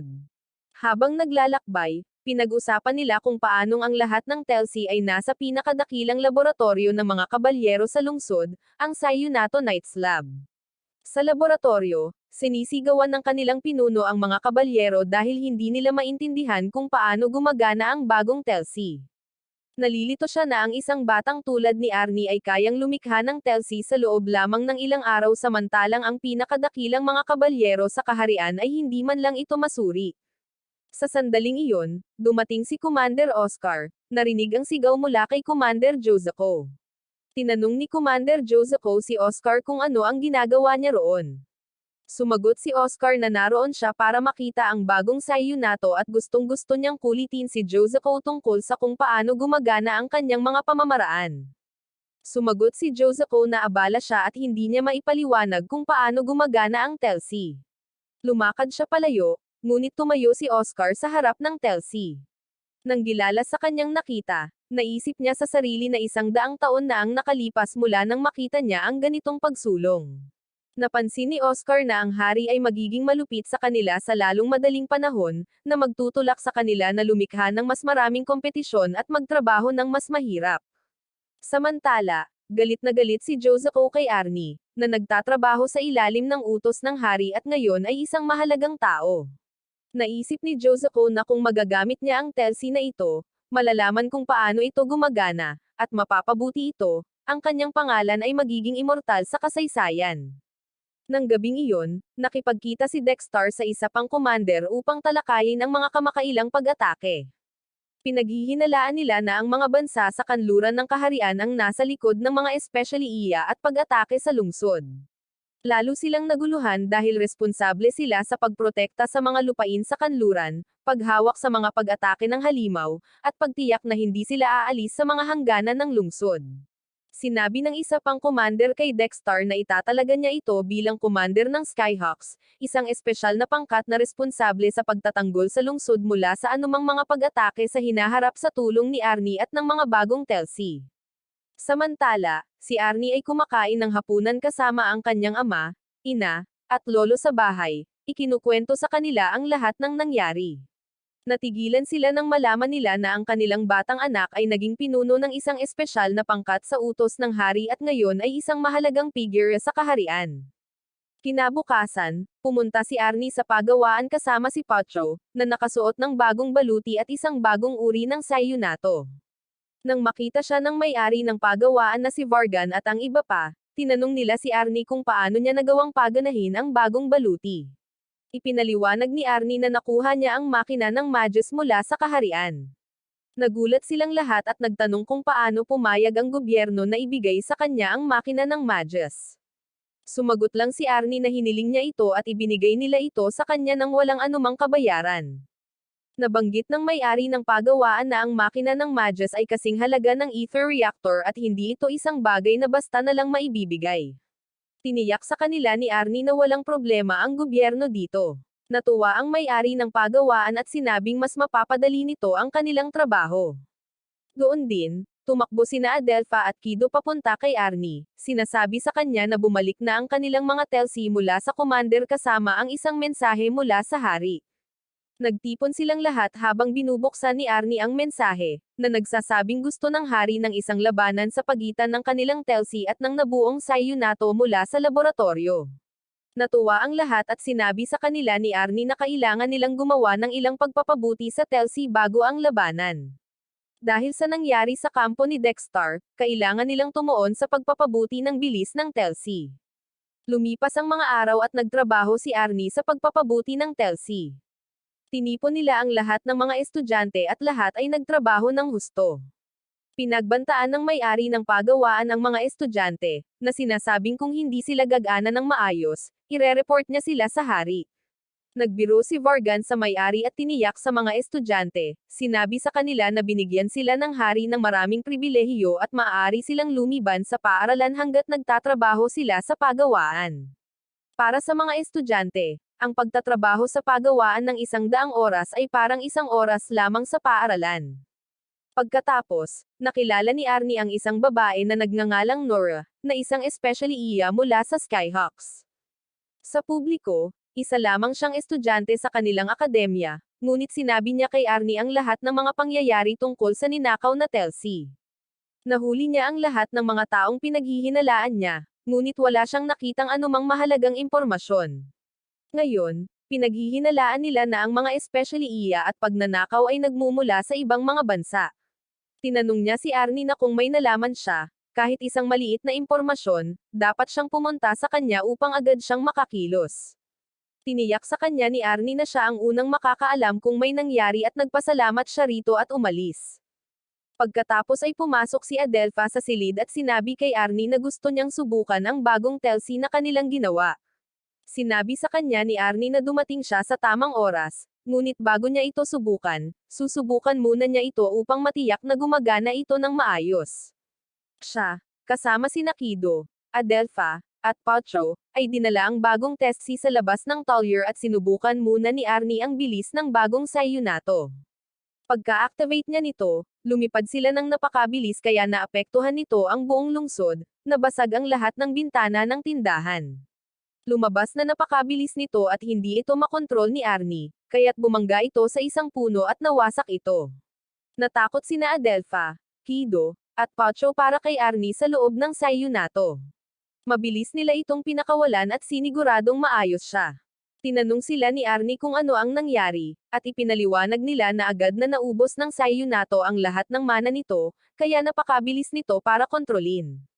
Napagtanto ni Arnie na kailangan nilang magtrabaho pa sa Telsi. Hindi nila ito magagamit sa ganitong estado at kailangan nilang makahanap ng solusyon agad. Itinuro ni Pacho na ang pinakamalaking problema nila ay ang pagsira nila sa Telsi at magagalit sa kanila ang may-ari ng Talyer. Sinabihan sila ni Arnie na huwag mag-alala, ngunit kailangan nilang suriin ang pangalawang bersyon ng Telsi. Pagbalik nila sa Talyer, nalaman nilang tapos na ang bagong bersyon at ito pala ay isang Sayunato na hugis halimaw na para sa dalawang sakay sa halip na isa at sinasabing napakabilis. Mayroon ding pangalawang bersyon ng Sayunato na hugis kabalyero na nakaposisyon sa kabayo at nagulat ang lahat sa nagawa nilang pag-unlad. Sinabi ni Arnie kay Vargan na nagdagdag siya ng bagong tampok sa Sayunato na hugis halimaw. Maaari lamang itong paganahin gamit ang isang susi, kaya kung nawawala ang susi, hindi maaaring i-activate ang Telsi, na pumipigil sa muling mana ko tulad noong nakaraan. Sinabi ng may-ari ng Talyer na mayroon na lamang silang 3 araw bago ang labanan at kailangan nilang tapusin ang lahat bago maubos ang oras. Nang lumipas ang 3 araw at dumating ang oras para sa labanan, dumalo ang hari at maraming tao mula sa kaharian. Hiniling ng hari kina Commander Oscar at Commander Joseco na ipakita muna ang kanilang nabuong Sayunato. Masiglang nagsalita si Commander Joseco, na sinasabing ang kanilang bersyon ay isang na-upgrade na Telsi na may 2 likurang braso, mas matipid sa enerhiya, at gumagamit ng 30% na mas kaunting lakas. Namangha ang lahat dahil ito ay isang malaking pagpapabuti. Ngunit nang hilingin ng hari kay Arnie na dalhin ang kanyang Telsi, nagulat sila nang makita ang isang napakalaking Sayunato na humihila ng isa pang Telsi na hugis halimaw na tumatakbo sa hindi kapani-paniwalang bilis. Mula sa Sayunato na hugis halimaw, inilabas ang lahat ng bago at nabuong bersyon ng Sayunato. Lahat ay natigilan at namangha sa ginawa ni Arnie sa Sayunato. Maging ang mga kabalyero sa laboratorio ay natuwa at naisip sa kanilang sarili na hindi lamang ito isang simpleng exhibition match sa pagitan ng ilang mga estudyante ng akademya. Naghahanda na sila ngayon para sa isang mas kapanapanabak na laban. Ang hari, na nakaupo ng sabik, ay hindi makapaghintay na magsimula ang laban, mas nasa sabik kaysa sa iba. Sa larangan ng digmaan, ang koponan ng laboratorio ay tumayo laban sa koponan ni Arnie. Mayroong 6 na Sayunato mula sa laboratorio laban sa 4 sa mga na-upgrade na bersyon ni Arnie. Sinimulan ni na Arnie at Vargan na planuhin ang kanilang estratehiya sa pag-atake at nagpasya kung aling Sayunato ang sisimulan. Pagkasimula pa lang ng labanan, sumakay si Arnie sa mabilis na Sayunato, nasa sabik, at sumugod patungo sa lab team kasama ang 3 sa kanilang mga Sayunato na umaatake sa kanya. Gayunpaman, nagulat sila nang tumigil sa pagtakbo ang mabilis na Sayunato ni Arnie at nagsimulang lumipad, isang bagay na hindi pa nakita noon sa kasaysayan ng Sayunato. Hindi lamang ito lumilipad, kundi napakabilis din ito, na iniiwasan ang lahat ng mga spell ng mana na ibinato dito. Pagkatapos ay umatake sina Vargan at Derek ng may katumpakan. Pinatamaan ni Vargan ang isa sa mga kabalyero ng laboratorio gamit ang isang palaso na nakatali gamit ang sinulid mula sa kanyang Sayunato, dahilan para makuryent at mawalan ng kontrol ang kabalyero.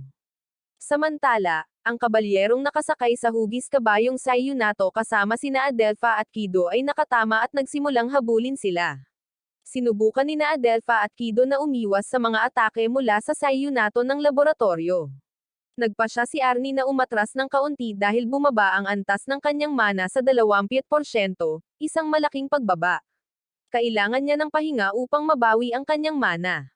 Ang hari, na nakaupo ng mahinahon, ay pinagmasdan ang labanan, iniisip sa kanyang sarili na ang Sayunato ng laboratorio ay matatag at kontrolado, habang ang Sayunato ni Arnie ay mabangis at hindi mahuhulaan na parang isang kabayong walang malinaw na direksyon.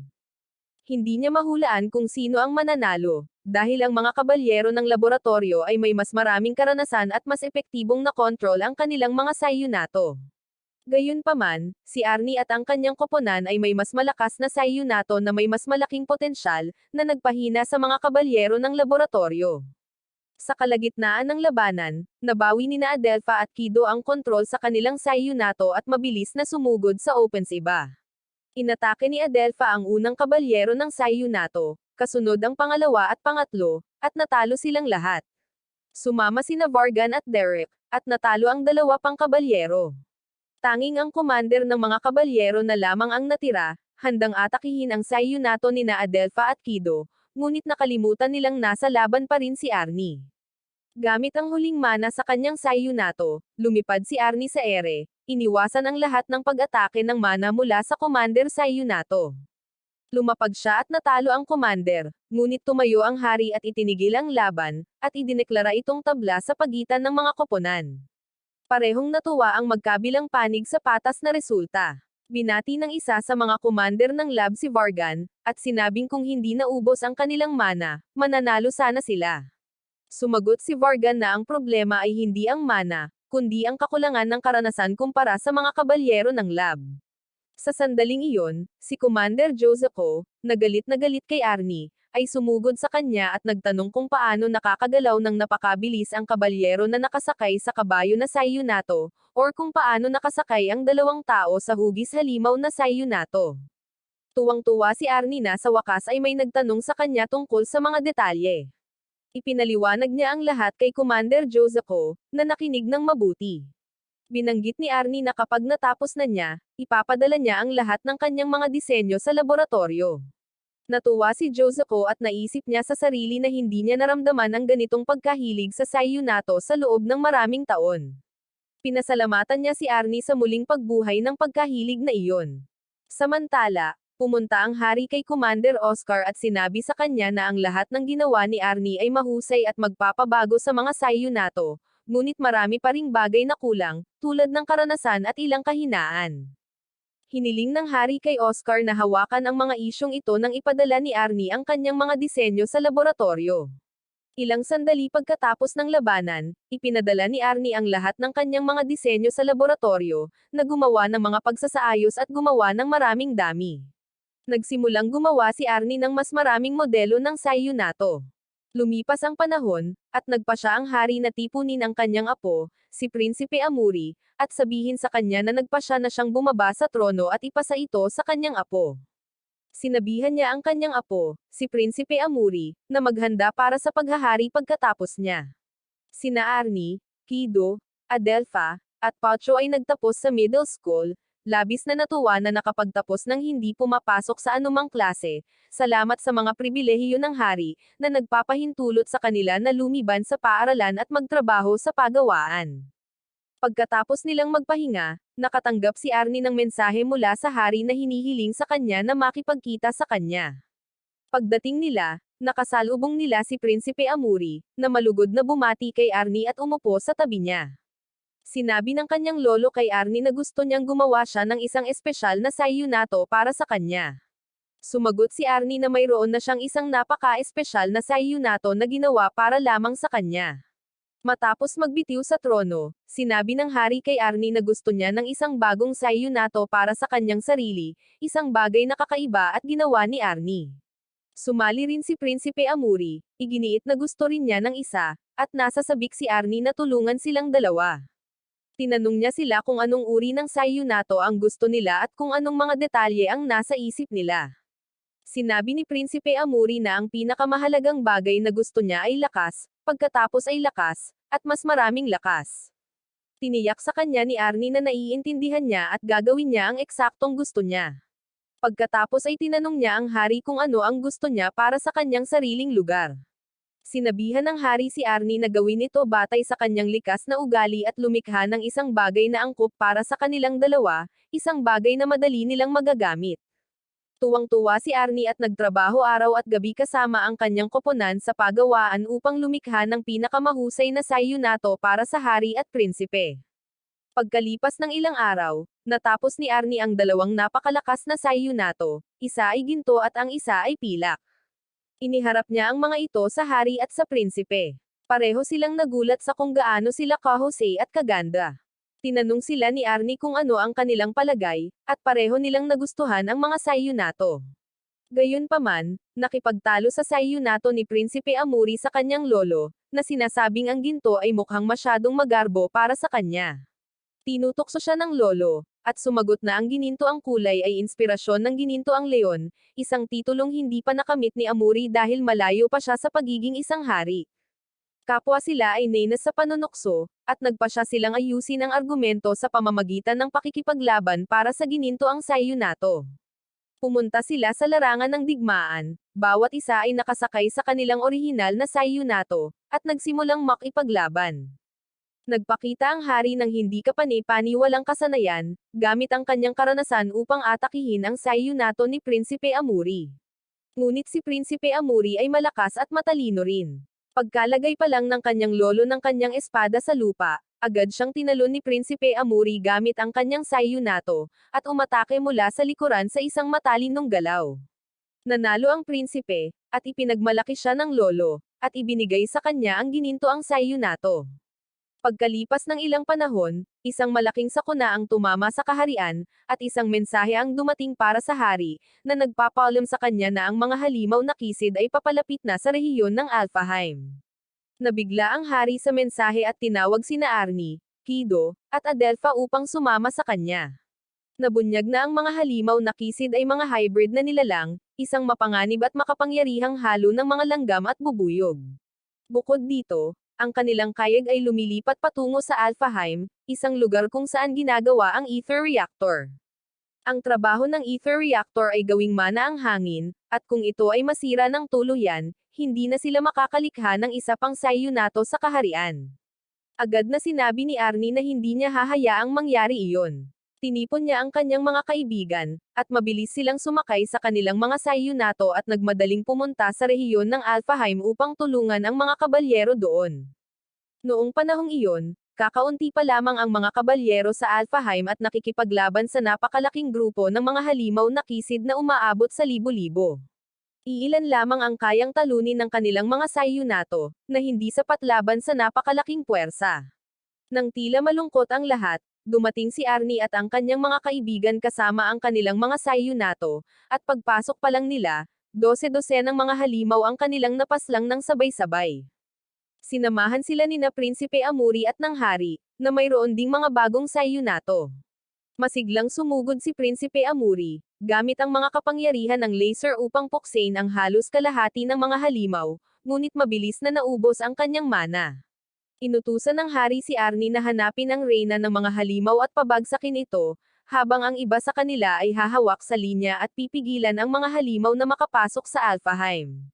Naroon din sina Vargan at Derek, at nagtulungan sila, na natalo ang maraming halimaw.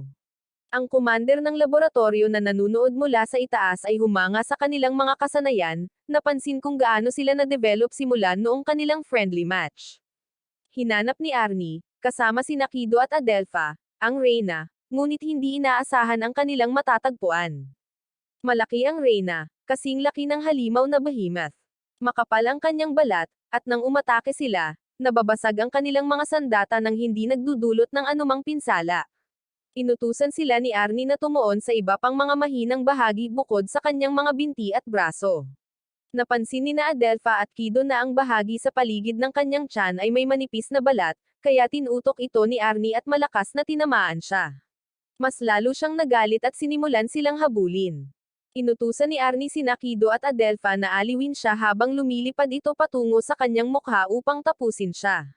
Ginawa nila iyon, at nang makalapit siya, kinuriyent siya ni Arnie, na napaslang siya at natamba ang natitirang maliliit na halimaw. Iniligtas nila ang ether reactor mula sa pagkawasak, at labis na natuwa ang hari sa tagumpay ni Arnie. Tinawag niya si Arnie sa kanyang opisina, sinabi rito na natupad niya ang responsibilidad at napatunayan na karapat-dapat niyang malaman ang sikreto ng pagkakagawa ng ether reactor. Tuwang-tuwa si Arnie, at tinanong ang hari kung paano ito gumagana. Sumagot ang hari na hindi niya alam, at ang mga tao lamang mula sa nayon ng Alfheim ang nakakaalam. Gayunpaman, hindi nila kailanman sasabihin sa kanya maliban kung pumayag ang kanilang embahador. Naging mausisa si Arnie at nagtanong kung sino ang embahador. Nang sandaling iyon, pumasok si Oscar at isiniwalat na siya ang embahador at pumayag na dalhin si Arnie sa nayon upang malaman ang tungkol sa proseso ng pagtatayo ng ether reactor. Kinabukasan, naglakbay si Arnie kasama ang hari at si Oscar sakay ng isang lihim na sasakyan patungo sa rehiyon ng Alfheim. Sa daan, tinanong ni Oscar si Arnie kung ilang taon na siya. Hinulaan ni Arnie na nasa edad 20s siya, ngunit tumawa si Oscar at isiniwalat na siya ay 84 na taong gulang. Hindi siya tao, kundi isang miyembro ng uri ng elf, na nabuhay ng humigit kumulang 500 taon sa mga lihim na lugar na malayo sa mga tao. Tinanong ni Arnie kung bakit mas gusto nila ang pag-iisa, at ipinaliwanag ni Oscar na sa unang 100 taon, ang mga elf ay namuhay kasama ng mga tao, ngunit pagkatapos ng 200 hanggang 300 taon, nawalan sila ng pagnanais na makipag-ugnayan sa iba at mas pinili nilang ihiwalay ang kanilang mga sarili. Binalaan din ni Oscar si Arnie na mag-ingat dahil kahit na matutunan niya ang proseso, hindi madali ang paggawa ng reactor. Determinado si Arnie, sinabihan siyang patuloy niyang susubukan hanggang sa maunawaan niya kung paano ito likhain mismo. Natawa ang hari sa sigla ni Arnie at sinabing nakarating na sila, maganda at nakabibighani ang lungsod. Pagkatapos maglakad sa lungsod, isinama sila ni Oscar upang salubungin si Prinsesa Kathy, na nakahiga na napakatamad. Ipinaliwanag ng hari na pumunta sila upang malaman ang sikreto ng reactor, ngunit sinabi sa kanila ng prinsesa na hindi basta-basta makakaalam kung paano ito gumagana. Iginiit ng hari na si Arnie ay hindi katulad ng iba at ipinaliwanag ang lahat ng nagawa ni Arnie. Pumayag ang prinsesa na ibunyag ang sikreto sa kanila ayon sa kahilingan ng hari at dinala sila sa ibang elf upang ipaliwanag ang lahat. Ipinaliwanag ng elf na ang ether reactor ay orihinal na nakabatay sa puso ng isang buhay na nilalang. Sa paglipas ng panahon, nabuo nila ito sa isang kristal na maaaring mag-convert ng hangin sa mana. Para malikha ito, kailangan nila ng 2 bagay, dugo at isang espesyal na script. Nagulat si Arnie at nagtanong kung anong uri ng dugo ang ginamit nila. Ipinaliwanag ng elf na noong una ay dugo ng mga buhay na nilalang ang ginagamit nila, ngunit ngayon ay gumagawa na sila ng sintetikong dugo sa pamamagitan ng mga prosesong kemikal. Ang pangalawang kinakailangan ay ang kantang tinatawag na awit ng buhay, na kinakailangan para sa pag-activate ng ether reactor. Ang kantang ito ay masyadong malaki para may sulat sa reactor. Kaya, isinulat nila ito sa buong Sayunato, sa reactor, sa lupa, at sa mga dingding. Ngunit kahit na noon, hindi pa rin ito sapat. Kaya, lumikha sila ng isang bagay na tinatawag na mithril, isang bagay na hugis spiral na naglalaman ng isang maliit na piraso ng bato kung saan ang kanta ay nakaukit sa maliliit at tumpak na pagsulat.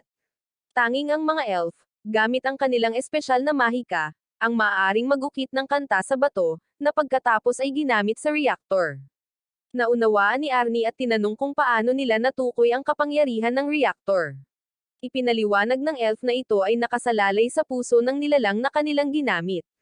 Kung malaki ang nilalang, ang kristal nito ay magiging malaki at malakas. Sabik na pukawin si Arnie, sinabi ng hari sa kanya na ang puso ng Behemoth at ang reyna ng Kisid ay nasa kanyang kapangyarihan, at maaaring gamitin sila ni Arnie sa anumang paraan na gusto niya.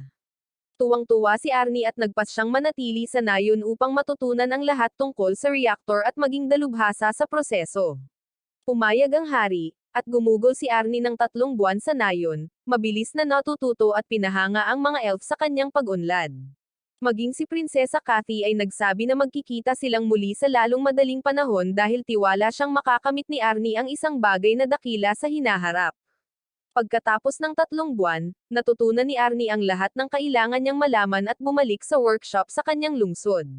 Malugod siyang tinanggap ng kanyang mga kaibigan, at sinabi sa kanila ni Arnie na hindi na sila mag-aaksaya ng oras at magsisimula ng magtrabaho sa kanilang bagong Sayunato mula simula hanggang katapusan. Nagtrabaho sila araw at gabi hanggang sa makumplito nila ang Sayunato. Pumasok si Arnie sa workshop at sinubukan ang kanyang bagong Sayunato sa unang pagkakataon. Sa oras na iyon, patungo tayo sa isa pang kaharian na ganap na tinatawag na kaharian ng Zelda. Ito ay pinamumunuan ng isang hari na nakatayo sa harap ng kanyang mga tao, nagbibigay ng talumpati na nagsasabi sa kanila na dumating na ang oras para mabawi nila ang kanilang mga lupain at lumikha ng isang nagkakaisang kaharian sa ilalim ng kanilang pangalan na tatawaging Fataban. Lumalabas na nais ng hari na makipagdigma sa lahat ng nakapalibot na bansa upang mapailalim sila sa kanyang pamamahala at bumuo ng isang napakalaking kaharian sa kanyang pangalan.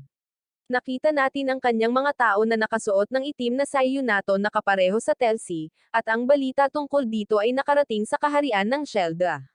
Tinipon ng hari ng Shelda ang kanyang mga pinuno upang pag-usapan kung ano ang gagawin tungkol sa isyung ito.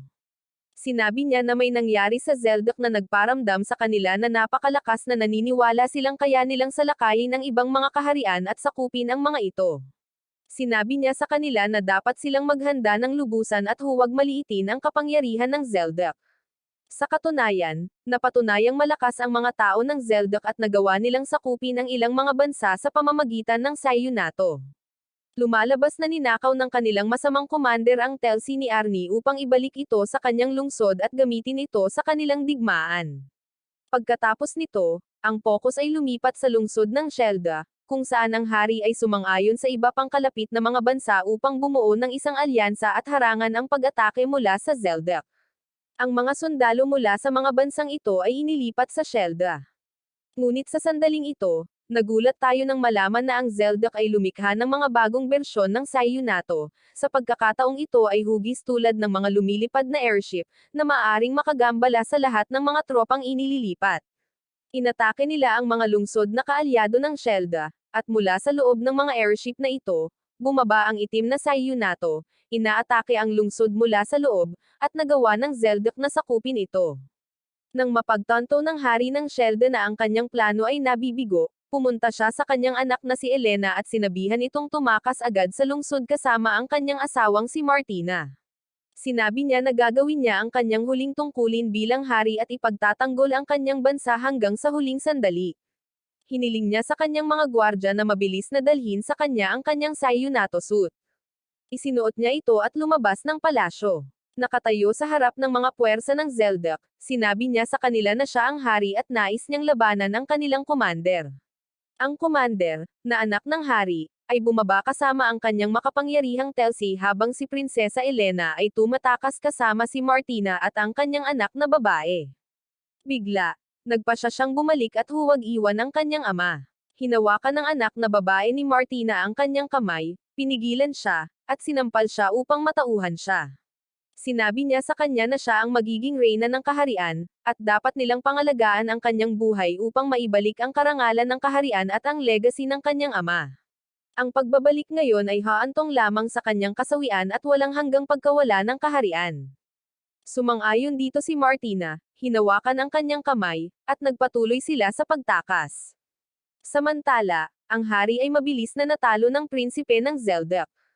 Ang mga pangyayaring ito ay nakarating sa Haring Zelda, at ipinaalam sa kanya ng kanyang kapatid na babae ang lahat ng mga kahariang nasa ilalim ng kanilang kontrol. Mas mabilis silang sumusulong kaysa sa inaasahan.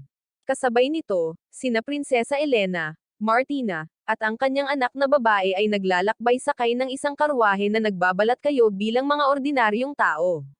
Napagpasyahan nilang pumunta sa bahay ni Prinsipe Amuri at manatili kasama niya ng ilang sandali. Gayunpaman, habang nasa daan, hinarang sila ng mga sundalong Zelda at hinalughog ang karwahe.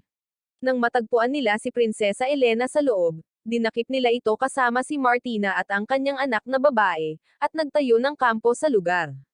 Kinabukasan, nang malaman ni Arnie at Prinsipe Amuri ang ginagawa ng Zelda, nagpasya silang pumunta roon mismo upang kumpirmahin. Isinama nila ang lahat ng bagong Sayunato, na nagbabalat kayo bilang mga mangangalakal.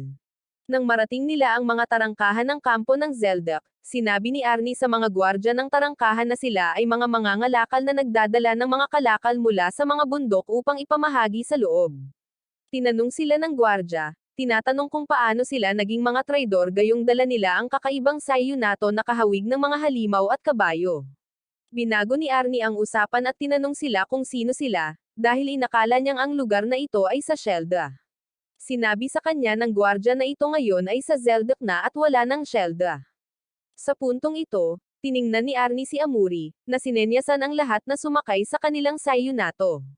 Sa loob ng ilang minuto, winasak ng bagong Sayunato ang lahat ng telsi ng mga gwardya sa kampo ng Zelda dahil ang Sayunato ay naging mas malakas, lalo na ang bersyon ni Arnie, na kayang hatiin ang kahit sinong Sayunato sa gitna sa pamamagitan lamang ng paghawak ng espada.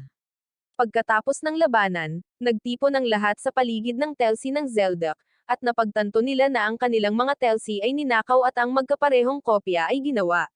Labis silang nadismaya at kinumpirma na totoo ang mga tsismis na kanilang narinig. Samantala, kumalat ang mga tsismis sa Zelda tungkol sa isang malakas na lalaki na nakasakay sa mga mekanikal na halimaw na tinatawag na Soul Reaper. Siya ay naging isang wanted figure, at gusto nilang ibunyag ang kanyang pagkakakilanlan. Sa oras na ito, natagpuan natin si Prinsesa Elena na nahuli at nakakulong sa silid ng prinsipe ng Zelda. Pinagbantaan niya ito, sinabing papakasalan niya ito sa pamamagitan ng puwersa ayon sa kagustuhan ng kanyang tiyahin. Pagkatapos ay umalis siya ng silid, nakipag-usap sa general, na sinasabing kailangan niyang mahanap agad ang Soul Reaper bago niya pakasalan si Elena. Nakita natin si Nora na nagbalat kayo bilang isang katulong na nakikinig sa kanilang pag-uusap. Siya ay isang especially iya para kay Arnie sa palasyo ng Zelda. Sinabi ng general sa prinsipe na dapat nilang iwan ang bagay na ito sa kanya at hahanapin niya ang Soul Reaper. Narinig ito ng masamang commander at sinabi sa general na gusto rin niyang hanapin ang Soul Reaper kasama niya. Pumayag ang general, at ang kanilang kasalukuyang misyon ay hanapin si Arnie, or ang Soul Reaper ayon sa kanilang paniniwala. Samantala, naghanda si Nora ng isang agarang ulat at ipinadala ito kay Arnie, na ipinaalam sa kanya ang sitwasyon ni Prinsesa Elena at hinihingi ang kanyang tulong upang iligtas siya mula sa sapilitang kasal. Ipinakita ni Arnie ang ulat na ito kay Amuri, na nagalit ng husto at sumang-ayon kay Arnie na iligtas ang prinsesa sa lalong madaling panahon. Inihanda nila ang kanilang mga sarili, at sinimulan ni Vargan na galugarin ang lugar ng mas malalim gamit ang kanyang Sayunato. Kasabay nito, ang prinsipe ng Zelda ay nakasakay na sa kanyang lumilipad na airship. Sa sandaling makita niya sila, inutusan niya ang kapitan ng ship na bitawan ang mga itim na telsi upang labanan sina Vargan at Derek. Sumunod ang kapitan at pinakawalan ang mga itim na telsi, na napakalakas din ngunit hindi kasing lakas ng na-upgrade na telsi ni Arnie, dahil nagdagdag si Arnie ng maraming pagpapahusay at malalakas na armas. Sumiklab ang isang labanan sa pagitan ni Vargan, Derek, at ng mga itim na telsi. Nang makita ng prinsipe ng Zeldok na natatalo na ang kanyang mga kabalyero, bumaba siya dala ang kanyang personal na Telsi, na may maraming espada at napakalakas na may mahusay na kasanayan sa pakikipaglaban. Nilabanan niya si Derek, na sinubukang ipagtanggol ngunit hindi makaatake dahil sa labis na lakas ng prinsipe. Sa sandaling iniisip ng prinsipe na mananalo siya sa labanan, dumating si Helvi sa perpektong sandali, nag-alok ng suporta at nakikipaglaban sa prinsipe. Sa sandaling iyon, isang smoke bomb ang bumagsak sa larangan ng digmaan, na nagpadilim sa paningin. Nang medyo nawala ang usok, nakita natin ang prinsipe at ang kanyang Telsi na nakatali sa airship, sinusubukang tumakas. Pumasok ang prinsipe sa kanyang ship, galit na galit, at sinabihan siya ng masamang commander na pasalamatan ito kalaunan sa pagliligtas sa kanya. Nagalit siya rito at umalis, nakaupong mag-isa ng ilang sandali. Samantala, sinabi ni Vargan at Derek sa kanilang mga sarili na kailangan nila si Arnie upang lumikha ng isang sandata na kayang harapin ang mga kakaibang airship. Pagkalipas ng ilang sandali, naglakbay sina Arnie at Amuri patungo sa isang lungsod na pangkalakalan sa loob ng Shelda. Gayunpaman, pagdating, sinabi ni Amuri kay Arnie na ang lungsod, na dating masigla bago pa man makontrol ng Zeldok, ay naging parang isang inabando ng bayan. Nagbalat kayo silang gumala sa lungsod upang walang makakilala sa kanila. Kalaunan, nakarating sila sa isang bahay kung saan binuksan ni Adelpha ang pinto. Sa loob, natagpuan nila si Nora, at nalaman nilang maaari na nilang pasukin ang kanilang maliliit na Sayunato upang labanan at iligtas ang prinsesa. Nagbihis silang lahat, at suot ni Prinsipe Amuri ang sa kanya sa unang pagkakataon, at dahil maliit ito, hindi niya pinansin ang mas malaking bahagi. Tumalon sila mula sa mga bubong. Nang marating nila ang isang mataas na lugar, sinabi sa kanila ni Nora na ang prinsesa ay nakakulong sa pinakamataas na palapag ng isa sa 4 na tore sa unahan. Gayunpaman, ang mga gwardya ay nakapwesto ng husto kaya hindi niya matukoy kung saang tore naroon ang prinsesa. Iminungkahi ni Arnie na maghiwa-hiwalay sila at halugugin ang bawat tore upang mahanap at iligtas ang prinsesa. Sumang-ayon sila, at pumunta si Arnie sa unang tore, kung saan niya natagpuan si Martina. Nagpakilala siya, at nagtiwala ito sa kanya. Bago pa makapasok ang mga gwardya, mahigpit niyang niyakap si Arnie, at nakatakas sila mula sa tore. Samantala, naabot ni Amuri ang anak ni Martina, dinala ito, at tumakbo sila. Nasabik na dumating si Adelpha sa ikatlong tore, ngunit nagulat nang makitang wala ng tao roon. Sa ika-4 na tore, pumasok si Kido at natagpuan ang prinsesa. Hinimok niya itong magmadali at tumakas bago dumating ang mga gwardya, ngunit tumanggi ito, sinasabing kahit makatakas pa siya, wala na siyang mapupuntahan. Sumalungat si Kido at sinabi sa kanya na paprotektahan niya siya at ng kanyang grupo. Iginiit niya na magdudulot lamang siya ng gulo at hindi makakatulong. Hiniling niya sa kanya na umalis at nangakong hindi siya isusumbong. Si Kido, na nadidismaya, ay nagtanong kung bakit siya kumikilos ng ganito, dahil ramdam niyang nababagabag ang prinsesa. Magalang siyang lumuhad sa harap niya at sinabihan siyang ituring siyang kanyang tagapagtanggol, isang taong mananatili sa kanya at mag-iingat sa kanya kahit ano paman. Nagtiwala sa kanya ang prinsesa na si Elena at pumayag na sumama sa kanya. Si Kido, na nakahinga ng maluwag, ay sumakay sa kanyang Sayunato, binuhat siya, at nagsimulang tumakbo. Di nagtagal, nakita nila si Arnie na sinenyasan sila mula sa ibaba, at sila ay lumapag sa itinuro na lugar, kung saan labis na natuwa si Martina at ang kanyang anak na babae nang malaman na ligtas si Elena. Sinabi sa kanila ni Arnie na wala silang oras na dapat sayangin, kaya mabilis silang tumakas sa lugar, sumakay sa kanilang mga Shunatos, at umalis sa lungsod. Sa sandaling iyon, nakita sila ni General Zeldok at nagawang subaybayan ang kanilang ruta. Inutusan niya si Commander Levi na gamitin ang kanyang ship upang habulin ang pangkat ng Silver Phoenix. Nang makita ni Elena at ng pangkat ang ship ni Levi, lahat sila ay natakot maliban kay Arnie, na nakaramdam ng pananabik ng mapagtanto na may isang taong nakalampas sa kanya gamit ang mas advanced na teknolohiya. Sabik na sabik si Arnie na makausap ang taong ito at malaman kung paano nila nagawang lumikha ng isang bagong bagay. Mabilis siyang lumipad patungo sa airship at nang makita nila siya, nakilala nila si Arnie bilang ang Soul Reaper, at sila ay natakot ng husto. Gulat na gulat din si Commander Levi nang mapagtanto niyang may lumilipad na iba sa kanyang airship. Si Levi, na nahuhumaling sa mga Sayunato, ay gustong makipag-usap sa Soul Reaper upang magtanong tungkol sa kanyang Sayunato, ngunit nagpa siya ang general na umatras, dahil winasak ni Arnie ang mga binti ng ship, kaya imposibleng lumapag.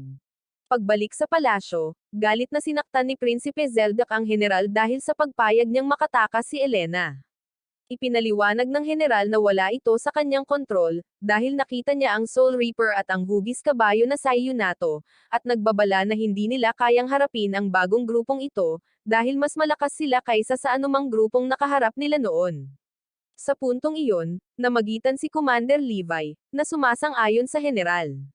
Samantala, dumating ang grupo ni Arnie at Elena sa isang lungsod na pagmamay-ari ng Shelda, sa labas lamang ng pangunahing bahagi. Nakipagkita si Arnie sa mga nakaligtas na commander, at si Martina ang pumalit sa pamumuno habang wala ang hari.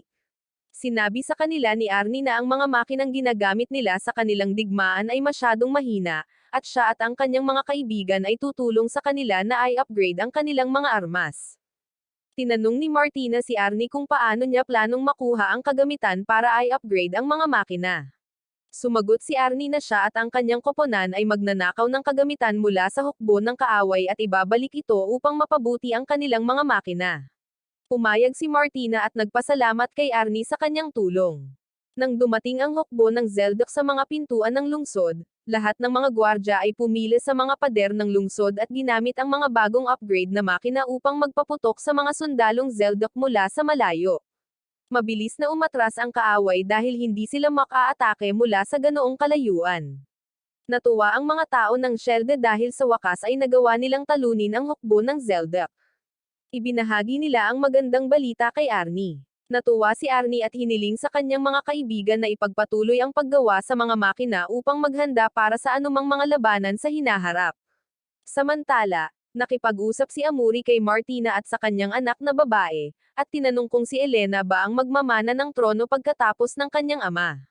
Kinumpirma ni Martina na dahil sawi na ang iba pang miyembro ng pamilya ni Elena, siya lang ang tagapagmana. Sinabi sa kanila ni Amuri na hindi pa handa si Elena na mamuno dahil sa kanyang emosyonal na kalagayan at kawalan ng lakas sa kanyang pagkatao. Sumagot si Martina na wala nang ibang maaaring umupo sa trono ngayon. Pagkatapos ay nilapitan ni Amuri si Arnie at iminungkahi na tulungan nila si Elena na maging may kakayahang mamuno sa hinaharap. Tinipon ni Arnie ang kanyang mga kaibigan, at nag-isip sila ng mga ideya kung paano tutulungan si Elena, ngunit karamihan sa kanilang mga mungkahi ay nabigo. Sa huli, iminungkahi ni Adelpha na pasayahin nila ang prinsesa at tulungan siyang makisama sa kanila. Sa paglipas ng panahon, bubuti ang kanyang emosyonal na kalagayan, at maituturo nila sa kanya ang lahat ng kailangan niyang malaman. Napagkasunduan nila na si Kido ang pinakamahusay na taong makakasama, dahil nagtiwala sa kanya ang prinsesa matapos siyang tumakas kasama niya. Pumayag si Kido at pumunta sa silid ng prinsesa.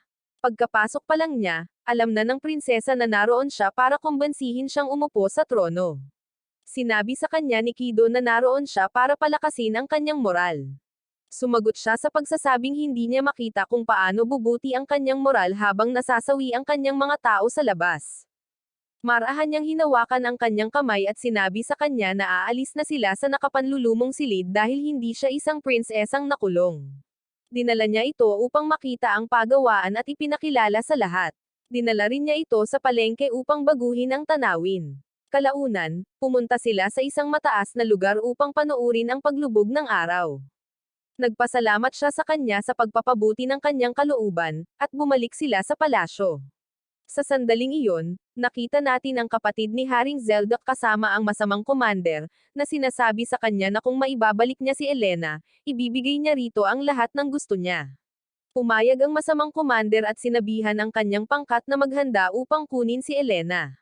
Nang gabing iyon, isa sa mga sundalo ang pumasok sa silid ng prinsesa na may dalang kutsilyo. Pagkaangat niya ng mga kumot, natuklasan niyang wala na ang prinsesa. Gayunpaman, si Kido, na nasa likuran niya, ay mabilis na humarap sa kanya. Inaasahan na ni Arnie at ng kanyang pangkat na maaaring magkaroon ng pag-atake, ngunit hindi nila alam kung kailan. Pinapasok ng masamang commander ang kanyang mga guns sa lugar at ninakaw ang lahat. Ngunit hindi nila mapapatakbo ang Sayunato dahil nag-install si Arnie ng isang tampok na nagpapahintulot lamang dito na patakbuhin gamit ang isang susi. Nagawa nilang mahuli ang mga goons, at naghiganti si Vargan sa masamang commander, at pinaslang ito kaya nailigtas nila ang prinsesa. Kinabukasan, nagpasalamat ang prinsesa sa kanilang tulong. Matapos ang pagkabigo ng masamang commander, labis na nagalit si Prinsipe Zeldak sa kanyang tiyahin at sinabi rito na hindi na siya aasa sa kanya para sa anumang bagay. Siya mismo ang hahawak sa mga bagay-bagay at ibabalik si Elena mismo. Nagpasya siyang dalhin ang kanyang buong hukbo sa lahat ng mga ship patungo sa lungsod kung saan nakapirmi si Elena, sakupin ito, at ibalik siya sa pamamagitan ng puwersa. Agad niyang inihanda ang hukbo, at sila ay nagtungo sa lungsod na nakapalibot dito. Naguluhan sila sa katahimikan ng lungsod at sa kawalan ng anumang reaksyon or paglaban mula sa loob. Nagpasya ang commander na simulan ang pag-atake ngunit bago pa man magbigay ng hudyat, nagulat sila sa mga misail na pinaputok sa kanila sa ibaba. Inutusan ni Arnie ang kanyang mga kaibigan na ilagay ang mga misail sa kanilang Sayunato at patuloy na paputukan ang mga ship ng kaaway at ilang ship ang nawasak. Inutusan ng commander ang kanyang mga sundalo na agad na ipadala ang mga itim na Sayunato. Binalaan siya ng isang sundalo na napakalayo at ang paglipag ng mga Sayunato sa distansyang iyon ay maaaring magdulot ng pagbagsak or pagkasira ng kanilang takbo. Iginiit ng commander na wala silang ibang pagpipilian at kailangan nilang ipadala ang mga Sayunato, or hindi na sila magkakaroon ng pagkakataon muli. Sinunod ng sundalo ang utos, ngunit nang lumapag ang Sayunato, hindi ito agad nakapag-take off dahil sa malayong distansya. Nakita ito, inutusan sila ni Vargan na sirain ang bumagsak na Sayunato bago pa ito makabangon. Napagtanto ni Prinsipe Zeldak na nahulog na siya sa patibong ni Arnie, kaya inutusan niya ang commander na kumilos agad, kung hindi ay masisira ang mukha niya sa harap ng kanyang tiyahin. Ipinaliwanag ng commander na wala na silang ibang pagpipilian dahil nawasak na ang mga airship na 2 at 3 at kailangan na nilang umatras. Gayunpaman, tumanggi si Prinsipe Zeldak at iginiit na ipagpatuloy nila ang laban. Sabik na sabik si Commander Levi na makitang muli ang Soul Reaper, umaasang makita siyang lumipad. Sa katunayan, nagpakita si Arnie sa loob ng kanyang Sayunato at lumipad patungo sa ship ng prinsipe, patuloy na inaatake ito upang sirain. Inutusan ng prinsipe ang commander na mabilis na tawagin ang Black Fong Squad para sa mga karagdagang tauhan. Kahit na dumating sila, namagitan si Prinsipe Amuri gamit ang kanyang Sayunato, nagpaputok ng apoy na sum-air sa lahat ng Black Sayunato sa loob ng ilang segundo, na tuluyang nalipol ang Black Fong Squad. Natigilan ang prinsipe, at inutusan ang lahat ng airship na umatras agad bago sila mabasak. Sumunod ang lahat ng ship maliban sa airship na may sakay na si Commander Levi, na humiling sa kapitan na maghintay muna bago umalis. Samantala, patuloy na inaatake ni Arnie ang ship ng prinsipe, na sinira ang maraming bahagi nito. Sumakay ang prinsipe sa kanyang Sayunato at umakyat sa tuktok ng airship upang labanan si Arnie at protektahan ang kanyang ship upang makatakas sila. Gayunpaman, mas malakas si Arnie, at sa unang atake, napagtanto ng prinsipe na wala siyang pagkakataon laban kay Arnie. Kinausap niya si Arnie, inalok na sumali sa kanyang kaharian at ibigay sa kanya ang anumang gusto niya bilang kapalit. Pumayag si Arnie na sumali ngunit may kondisyon na lahat ng disenyo at bagong teknolohiyang ginagamit sa mga Sayunato ay pag-aari niya at ang lahat ay gagawin sa ilalim ng kanyang pangangasiwa. Hiniling din niya na lahat ng itim na Sayunato ay ipadala sa kanyang lungsod dahil, bilang kinatawan ng hari, lahat ng sinabi niya ay parang direktang nagmula sa hari. Kung tatanggi sila, hindi ito para sa kanilang ikabubuti. Nainsulto ang prinsipe, naniniwalang walang dapat magsalita para sa hari at nagalit. Tumanggi siyang magmakaawa para sa kanyang buhay at sinira ang kanyang ship sa galit. Bumagsak ang airship sa lupa kasama ang Sayunato ng prinsipe at nasawi ang prinsipe. Mabilis na umatras ang mga natitirang airship pagkatapos ng pagkasawi ng prinsipe. Bumalik si Commander Levi sa palasyo ng Zeldi at kinausap ang kapatid ng hari, na labis na nalungkot sa balita ng pagkasawi ng prinsipe. Galit na galit ang babae sa kanya at humingi ng paghihiganti. Tiniyak sa kanya ni Levi na gagawa siya ng sandata na mas malakas kaysa sa mga kaaway upang makaganti para sa prinsipe. Ipinaliwanag niya na, Bilang commander sa kalangitan, siya lamang ang makakalikha ng mga makinang may kakayahang lumipad ng mas mahusay kaysa sa iba. Pinagbantaan siya ng kapatid ng hari, na sinasabing kung hindi siya lilikha ng isang makapangyarihang sandata at maghihiganti para sa prinsipe, sisiguraduhin niyang magdurusa ito sa isang kakilakilabot na kapalaran. Na-motivate si Levi at tinanggap ito bilang isang hamon. Samantala, sa lungsod ni Elena, ipinagdiwang ng mga tao ang kanilang tagumpay laban sa hukbo ng kaaway, umaasang mabawi ang kanilang kaharian. Nagpasya si Elena na akuan ang responsibilidad at maging reyna ng kanyang mga tao. Sinuportahan siya ng lahat, kabilang si Kido, na nangakong palaging magiging tagapagtanggol niya at tutulungan siya tuwing kinakailangan.